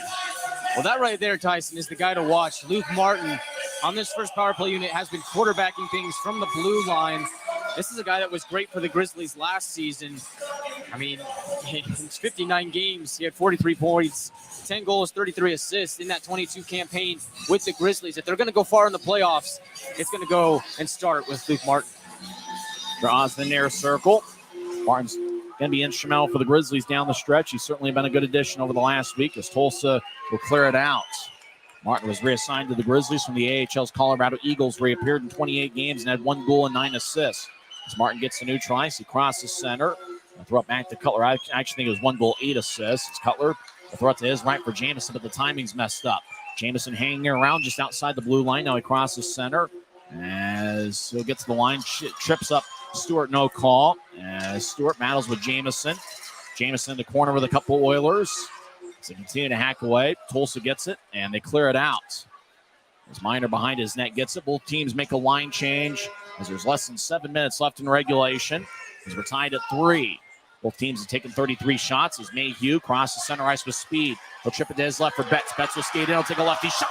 Saved by Morris. Rebound goes to Tulsa, and they'll lift it out towards Trent Miner as it slides to the far side. Miner will glide it to Cameron Wright, who feeds it across to the Rooster. Martell gets around McLaughlin. Now he chips to his left for Betts as everybody's now entered into the Tulsa zone. Pass to Martell, hits off the end boards. Martell couldn't reach it. McLaughlin will clear it out. It goes to Cameron Wright, who's in the Grizzlies zone. As Mike McKee's out of the box, it's a successful penalty kill for Tulsa. Martell crosses center ice. He'll chip it to his right. Grizzlies stepping over the blue line as Fitz loses it. As Oilers will carry it to neutral ice. Tulsa crosses center. McLaughlin gets around the Rooster. Mayhew chases after. He gets it in the right corner. He'll slide it to Martell along the boards. They'll throw it across to Pouncey, or make that Penner. He crosses center ice. No, throw it to the corner. Penner battling with Kyler Wall. Wall pushes Penner, and Penner loses the puck as Gilmore will skate along the near side with speed. He crosses center ice and dumps it in. Gilmore's a big guy at about 6'5".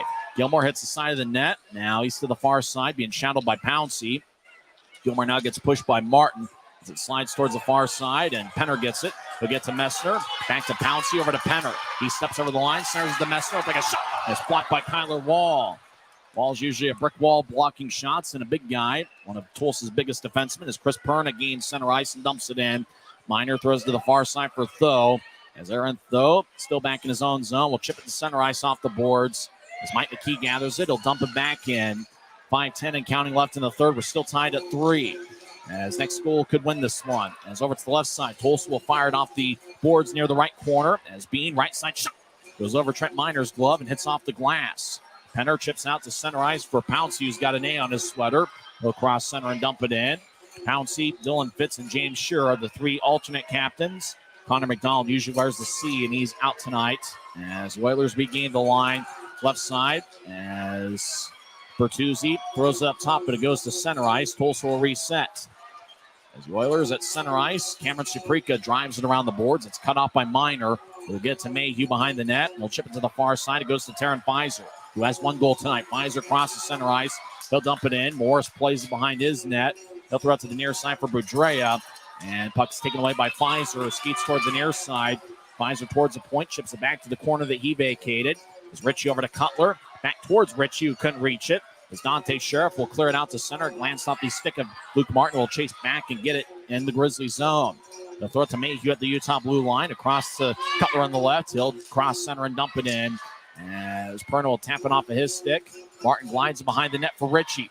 Tries to feed it out in front, but Morris cuts it off and makes the save with 3:53 left in the third. We'll come back in 1 minute and tell you how this one ends as we're tied at 3 on the Grizzlies Hockey Network. If you're out driving and something happens to your car, truck, or even wheelchair, and you end up stuck at a rail crossing, it's going to be okay. Don't panic. Here's what you do. Get out if you can and look for this blue sign on the metal pole. Call the number on the blue sign, and when they answer, tell them the crossing number. The number is right here. This tells them the exact location of the crossing. This is the fastest way to get trains stopped before coming through the crossing. Look for the blue. It helps you. I live for my next goal.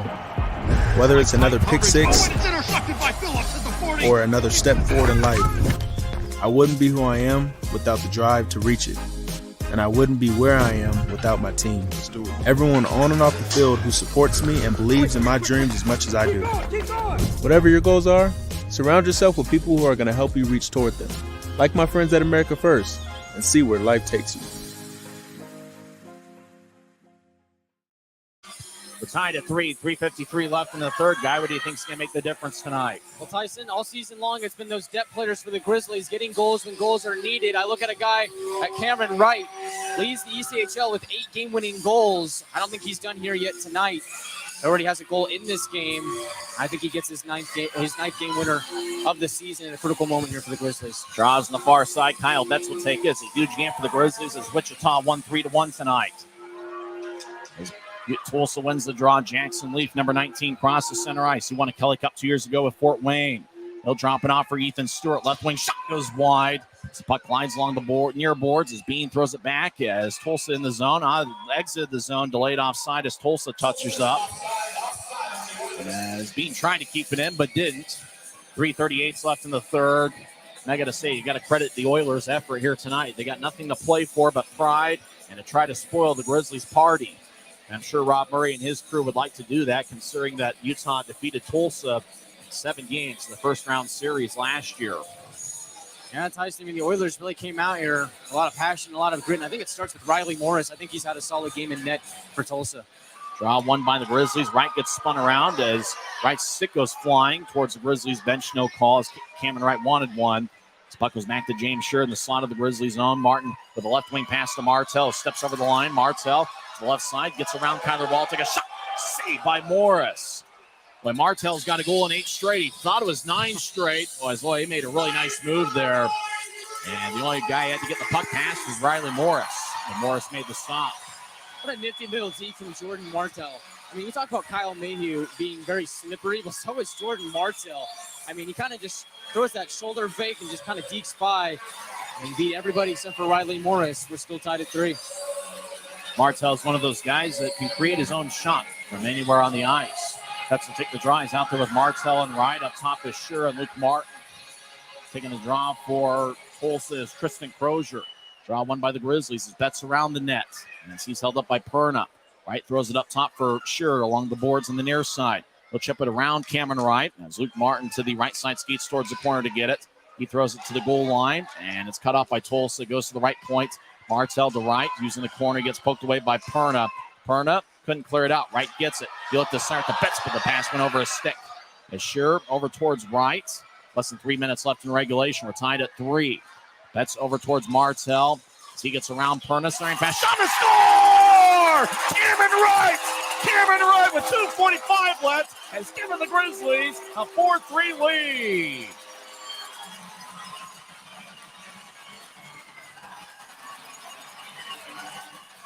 Grizzmania is going wild here at Maverick Center as Cameron Wright's got 8 game-winning goals, and Utah Grizzlies fans are hoping that it's 9 as he just put it away on a great centering pass out in front. You call him Cameron, I call him clutch. Cameron Wright with another big goal propels the Grizzlies to a 4-3 lead with 2:45 to go. And it was the Rooster delivering the pass out in front. Great play by the Rooster. Skated around the net and fed it to Wright out in front. Martell with 1 goal and 2 assists tonight. Kyle Betts also with an assist as Grizzlies lead 4-3. Utah wins the draw. Cutler left side shot goes wide. As 2:35 is left in the third. As Matsushima gets pushed by Aaron Tho. Now goes to Taryn Pfizer. He'll get it to Cutler. Goes past him. On to Ritchie at center ice. Ritchie in the left wing dumps it in. As puck goes over, Saprika gets tripped up by Betts. Now the puck goes over to the slot. Tulsa gets tripped up. Pfizer shot saved by Morris. Now Ritchie gets it. Shot goes over the crossbar. Pfizer look for Ritchie. It's poked away by Tulsa. He clears it out to center. Though chips to the near side. As Pfizer chases after it. Udrea spins it around. It goes towards Tulsa. As Saprika lifts it high into the air. Goes out of play. Is it delay of game? They're looking it over. I think it's delay of game. And it's going to be a penalty on Tulsa. Referee Brendan Schreider said the delay of game is called as he was standing in the Grizzlies zone. As Cameron Saprika is going to skate to the Rogers and Russell Legal Solutions holding cell. 2:01 is left in the third period. And boy, what a critical mistake for the Oilers as now the Grizzlies have a power play up by 1. Well, what a turn of events, Tyson. I mean, the Grizzlies get that goal from Cameron Wright. He would not be denied right on the doorstep, just rips it. Nothing Morris could have done. That one hits the back of the net. And ever since then, the Grizzlies have been buzzing. And I think in a panic, the Oilers were just trying to escape their own zone. Instead, lifted right over the glass. Give the Grizzlies an opportunity to seal this thing up here. Utah leads 4-3. 2:01 left in regulation. Grizzlies have outshot the Oilers 36-33. As a draw won by the Oilers. Tulsa skating from left to right as Crozier slides to the center ice from McLaughlin. It tapped off the near boards. Morris still in net. 1:50 is left as Utah's on the power play. As Cameron Wright along the far boards, he's got 8 game-winning goals. He's hoping to make it 9 Utah's able to hold on to the lead. As Martin throws to Martell on the left side. He'll cross center. As Martell steps over the offensive line, chips it around the boards. Arm is raised by the linesman as Utah's called for offside. 1:33 left in the third. Well, Tyson, I think the most important thing for the Grizzlies right now is, yes, you're on the power play for all of the remainder of regulation pretty much. There's a 1 second difference. But for the Grizzlies, just because you have the power play does not mean that this game is over. You got to continue to apply pressure. We saw the Oilers score a shorthanded goal earlier. Watch Reddy Matsushima. He's dangerous. Tulsa takes their timeout as Rob Murray will drop a play, the Tulsa head coach. He won a Kelly Cup with the Alaska Aces back when they existed. Brian Kanaswich, Grizzlies head coach, talking with his units. With Wichita winning, it turns into a must-win situation for the Grizzlies as Wichita won 3-1. Idaho breaks the league's win record for regular season. Their 57th win. They defeat Rapid City 4-1. Grizzlies certainly needed that. Kansas City defeats Cincinnati 5-2. Second place will be on the line in the Mountain Division. Kansas City will be looking for it with a win and an Allen regulation loss. And the Grizzlies want to make Saturday night interesting as the playoffs will be on the line tomorrow night. Grizzlies can't clinch tonight. Utah does own the tiebreaker against Wichita.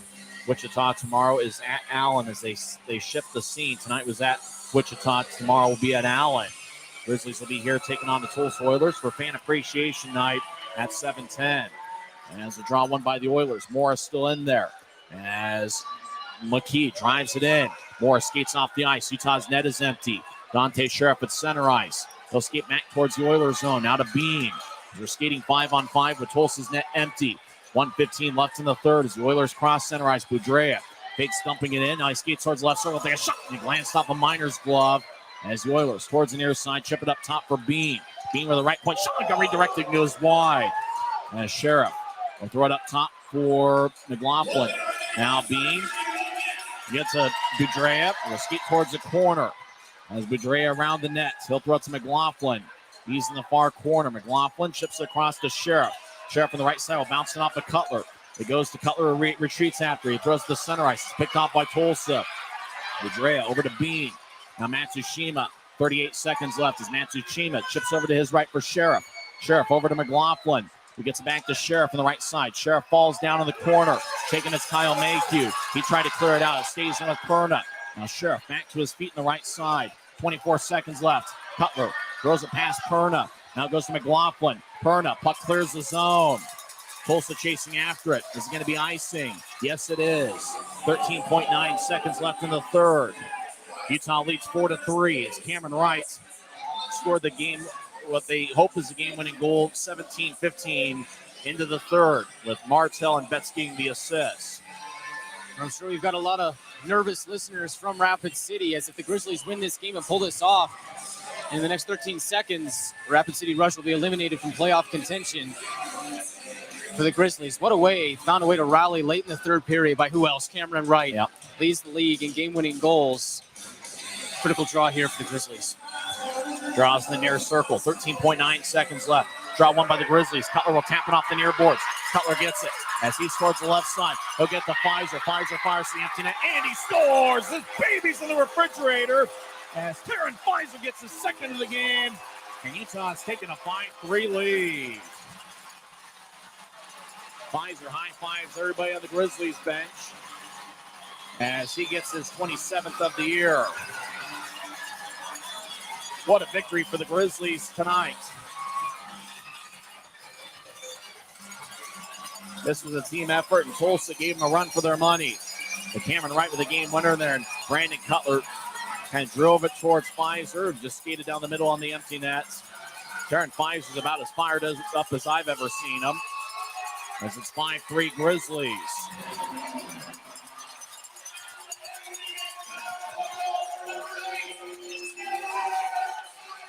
It's listed as a power play goal. What a thriller of a game. Cutler will get an assist. Time to goal, 19:54 in. Grizzlies win the draw, and that will do it. Grizzlies win. Grizzlies win 5-3, and there was no doubt about it, as Cameron Wright got the game winner with less than 3 minutes left in regulation. Taryn Pfizer added the empty netter, The Rooster had 1 goal and 3 assists, and Trent Miner was big when the Grizzlies needed him the most. Utah 5, Tulsa 3. Grizzlies are tied for 4th place in the Mountain Division as Wichita also won tonight.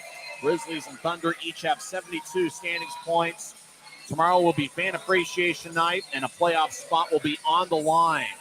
The Grizzlies on the tiebreaker with Wichita, and so the Grizzlies have the destiny in their own hands.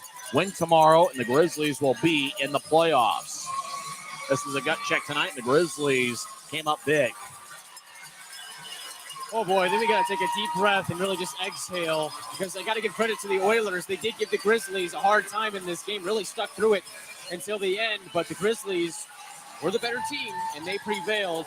And the difference is the Grizzlies had those playmakers to make those plays when plays were needed. Cameron Wright had himself a game, as did Brandon Cutler and Taryn Pfizer. The Grizzlies stars shown when they needed them to. And as a result, the Grizzlies get a critical 2 standings points. We'll come back in 37 seconds. We'll tell you the 3 stars of the game are, and recap this one as Utah holds serve against Tulsa tonight as they stay tied for 4th in the Mountain Division. Final score, Utah 5 and Tulsa 3. This is the Grizzlies Hockey Network.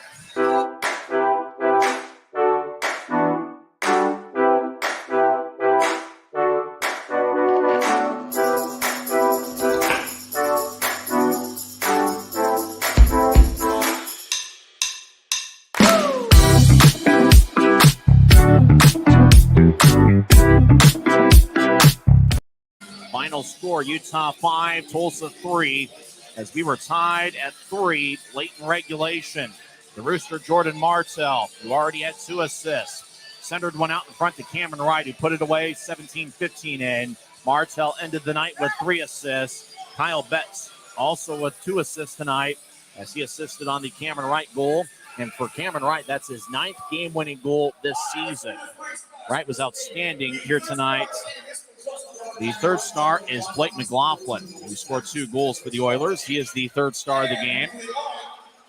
The 2nd star is Cameron Wright, who had 2 goals.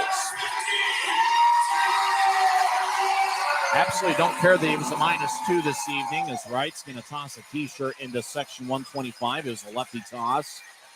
Wright's done that all season long. He leads the Grizzlies in points. And what if the Grizzlies want to make a playoff run that extends past the 1st round? Cameron Wright's going to have to be critical. He seems to be a big-time player. Taryn Pfizer, 2 goals and 1 assist. He is the number 1 star tonight. As Pfizer with the backwards hat. They'll toss a T-shirt into the 1st row of section 125. Then I see somewhere in the comments that Pfizer had,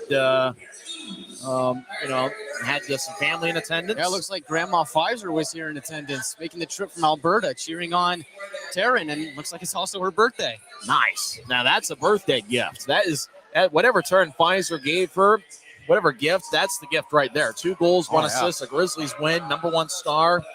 That's a big-time win, and for Taryn Pfizer, a big-time effort. And you think about, wanting that lead for goals. I mean, Taryn Pfizer and Cameron Wright are putting together quite the battle. Pfizer scored 2 goals, and Cameron Wright had 2 goals. So both guys are tied for the club lead with 27 goals this season. So you're talking about a big-time battle going into the final game. As both guys are tied with 27 goals. They've been outstanding offensively. I really think that Pfizer played a good game defensively, and him being paired up with Brandon Cutler, I think really evens things out with Cutler playing a good 2-way game. Brandon Cutler had 1 goal and 1 assist as well. But, it was great to see Tulsa put together a great effort, because I think those are the type of wins that the Grizzlies are going to have to get in the playoffs. And I'm just thinking that, if the Grizzlies want to make a run, that's the type of goal that Cameron Wright scored. That's the type of goal you're going to have to get come playoff time, and that's the type of victory the Grizzlies are going to have to get. I agree, Tyson, 100%. I think the tough thing about that series against Idaho is where those felt like playoff games, really good team in the Steelheads, and the Grizzlies every single time just came up 1 goal short. Well, here tonight in another playoff-type atmosphere here at Maverick Center, in a tight game, the Grizzlies were able to this time come away, break away, and get that win. And really, it was the superstars in this game. Brandon Cutler was fantastic. Taryn Pfizer, as you mentioned, had 2 goals. Cameron Wright gets the game winner. I mean, what else is new? It's just business as usual here at the Maverick Center. And the Grizzlies really came out and gutted it out. in a playoff type game, and that's what playoff teams do. I like the way the Grizzlies are playing right now heading into the playoffs. Grizzlies still need to win tomorrow as Wichita took care of business and defeated Allen 3-1. So Utah and Wichita are each tied with 72 standings points. The Grizzlies do own the tiebreaker, which is regulation wins. And so tomorrow, the Grizzlies have destiny in their own hands. Win tomorrow, and the Grizzlies make the playoffs. If they lose, they would need Wichita loss as a standing point from Wichita of any kind. If Utah loses in regulation tomorrow, it would mean Wichita would be in and Utah would be out. And so knowing that Wichita had won, hey, that made it all the sweeter. And by the way, Nick Hayes obviously didn't listen to the third period. We shouted him out with about less than 14 minutes left in the third period. Happy birthday, Nick. Happy birthday, Nick. And I think we got to cut him some slack. He usually sits in section 107, long-time season tonight? ticket holder. I don't know. I don't know if we saw him tonight, but he wanted a post game, so must have been here or something. Well, I don't know. We'll assume that he was here. I mean, season ticker, big game on the line. Of course, he probably was. So we'll give him the benefit of the doubt. But happy birthday to Nick Hayes. And in a game where the Grizzlies really needed the win, I really thought that they put together a complete team effort. And really, I mean, this is what good teams do. And the Grizzlies recently have strung together quite an impressive stretch of hockey. I mean, you can look at those 3 losses against Idaho and say, oh, well, they didn't beat the Steelheads. Well, yeah, they came really close. So, I mean, even if the Grizzlies do find themselves with a date against the Idaho Steelheads in the first round, I think I'd like my chances with a rematch against Idaho with the way the Grizzlies are playing. Grizzlies scored first tonight. Brandon Cutler is the Optum first goal of the game score. I think I actually picked one right. I think I might have had Brandon Cutler this evening. All right, finally got one. He scored 13:38 in, his 14th of the year with Pfizer and Aaron Tho getting the assists. Tulsa scored late in the first period as Blake McLaughlin scored unassisted shorthanded as Utah turned it over at center ice. McLaughlin, who's an outstanding player, got his 13th of the year. The score was tied at 1 after one period. Grizzlies scored 3:48 into the second. Cameron Wright, his 26th of the year. It was a power play tally with Jordan Martell and Kyle Betts getting the assist. And then Utah scored on the power play again. 7:17 in with Pfizer getting his 26th of the year. Mayhew and Martell getting the assists. Tulsa didn't quit. I think you have to tip your hat to them. They kept battling. The Oilers cut into the lead, 17:43 into the second as McLaughlin got his second of the game. Gilmore and Suprika with the assist. And then less than a minute later, 18:37 in, Dante Sheriff got his 13th of the year as he cut in front of the net. And Eddie Matsushima, who was on the left side, had a nice pass out in front. And Sheriff with the goal, Matsushima with the assist. Score was tied at 3 at that point, and it was tied at 3 after 2 periods. Both teams had 14 shots in the second. Game winner was scored by Cameron Wright. He now leads the league with 9 game-winning goals. He was tied with somebody else with 8. But Cameron Wright came up big, and really the play was made by Jordan Martell, who was around the net, just kind of nudged it to Cameron Wright. Wright was in a one-on-one battle and was able to locate it and get a shot off.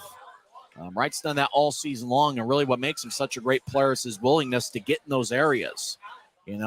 Players would say, okay, well, he's a rat. Well, he's a rat in a good way. He gets out in front, and you think about those big goals, those playoff type of goals. It's those ones out in front of the net where you got to pay the price. And the big thing about Cameron Wright is he is willing time and time again to pay that price out in front of the net.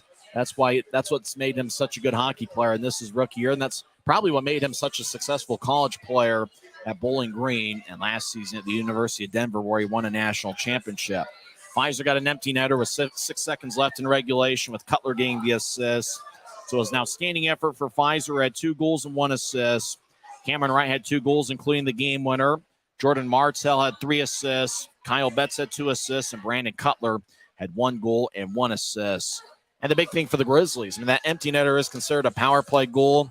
Utah went 3 for 6 on the power play, and they're a perfect 3 for 3 on the penalty kill. So for the series, the Grizzlies are 5 for 11 on the power play, and they are a perfect 7 for 7 on the penalty kill. That's certainly big coming down the stretch of the season, as Utah had struggled on the special teams a little bit before this series. Yeah, really, you just put it right the words into my mouth. The Grizzlies on special teams throughout the course of the season has kind of been like a roller coaster. It's just up and down, and maybe he's good here, maybe good there, rough night here. Not in this series. The Grizzlies special teams have really awoken here in this series against Tulsa, and we talked about it on camera and off camera that the Grizzlies, in this series really need to revamp that special teams game, really need to kind of just awaken that special teams department, because we know that they can be good defensively and offensively on the power play and the penalty kill. We knew that these units had a lot of potential. They just weren't living up to expectations. Well, tonight they were, and last game they were as well. I mean, I think you mentioned that Coach Kanasowicz spent some exclusive time in practice just working on that power play, a unit that wasn't living up to expectations. And whatever he did worked, because the power play looks excellent now. And that's a lethal unit heading into the playoffs. I mean, if there's a few things that you want to get going your way heading into the playoffs, it's 1, goaltending, 2, depth scoring, and 3, you want your special teams to be on point. And right now, the Grizzlies have all 3. Trent Miner stopped 31 of 34 as he gets the victory. It's his 16th win of the year. He's got a record of 16, 15, and 3. I thought Riley Morris actually played a good game for Tulsa. He stopped 32 of 36. The 5th goal Utah scored was on the empty net. Mike McKee was a +3. Blake McLaughlin was the 3rd star of the game. He had 2 goals. Eddie Matsushima was a +2 and had 1 assist. And it'll be interesting tomorrow, though, as, Tulsa really put together an effort tonight, but the finish line is after Saturday's game for them. What kind of effort are they going to put forth? And for the Grizzlies, everything's on the line. Now, you can still make the playoffs if Wichita loses and Utah loses, as Utah's got a tiebreaker there for 4th place. You also have a tiebreaker over Rapid City, and with Rapid City losing tonight, they pretty much are eliminated from the playoff contention. So for the Grizzlies, you don't want to back into the playoffs. You want to win, secure your playoff spot, and whether it's with Kansas City winning, it looks like it's going to be 4th place, as the Mavericks won tonight. They now have 74 points. We'd have to check to see who's got the tiebreaker on that. Well, that was a regulation win for Kansas City, and the Grizzlies won in regulation here tonight. I think Utah does have a tiebreaker on Kansas City. It's close, they though. Do. Kansas City's now at 28 regulation wins. Utah's now at 29. So, I think the Grizzlies would own that tiebreaker if Kansas City were to lose and Utah would have win. I mean, because that would all still hold. It would just add on top of what the Grizzlies already have. So I think, they are still in contention for that 3rd spot. And it is pretty reasonable considering that Kansas City has Cincinnati, a team that we saw coming here to Maverick Center and looked really, really good. Top team in the Central Division. But right here tonight, Kansas City was able to beat them 5-2. So it's just, you never know. On any given night in the ECHL, and we've seen it throughout the course of the year, on any given night, somebody can beat somebody else even if they're the underdog. That's why you don't want to rely on other teams to do your bidding. You want to see you come out and control your own destiny. And so far, the Grizzlies have done that, but it's going to take one more win. Kansas City can actually play for 2nd place. Allen plays Wichita tomorrow, but Allen's got 75 points. Kansas City's got 74. Kansas City win and an Allen regulation loss means that Kansas City jumps Allen for 2nd place. And so the Mavericks have a lot to play for, even though they've already secured their playoff spot with the win.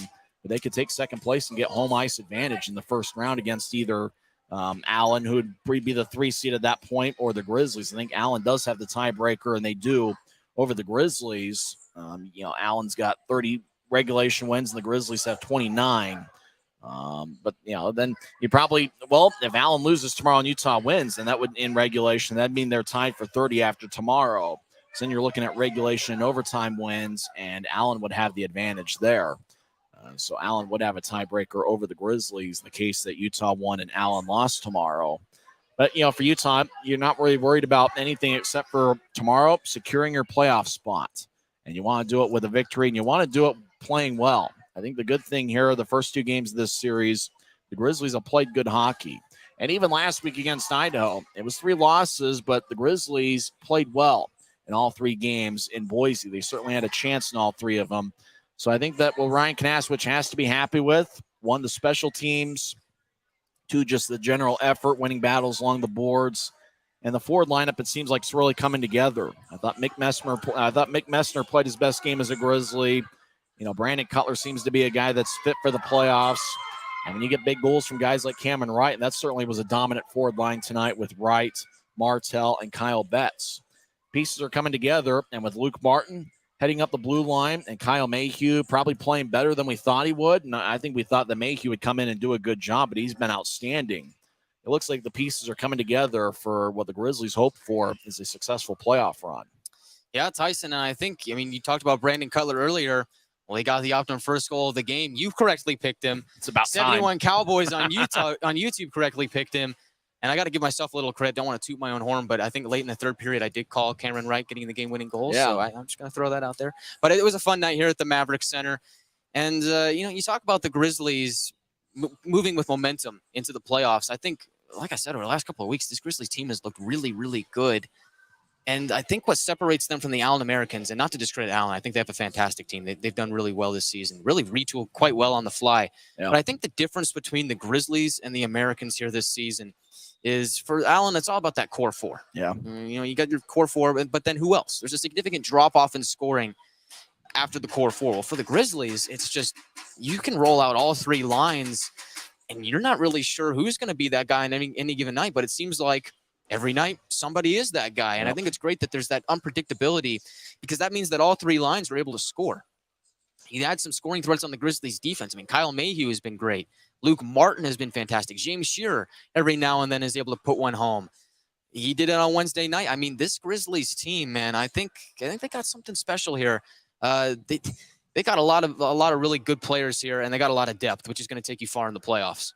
You're going to come on down. You want to be at Maverick Center tomorrow. Fan appreciation night. We're going to have a lot of fun here at Maverick Center. I think Shoot for Your Seat's going to be after the game. Or if you put like 20 or 25% on your season tickets for next year, you can shoot for your seat from, I don't know where it is. They're going to make it a little bit more difficult. There's a lot of winners last year, so they might make it more difficult this year.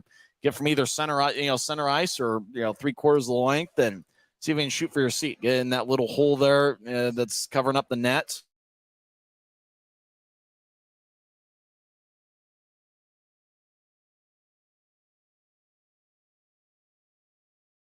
Here recently, so hey, you never know. Could be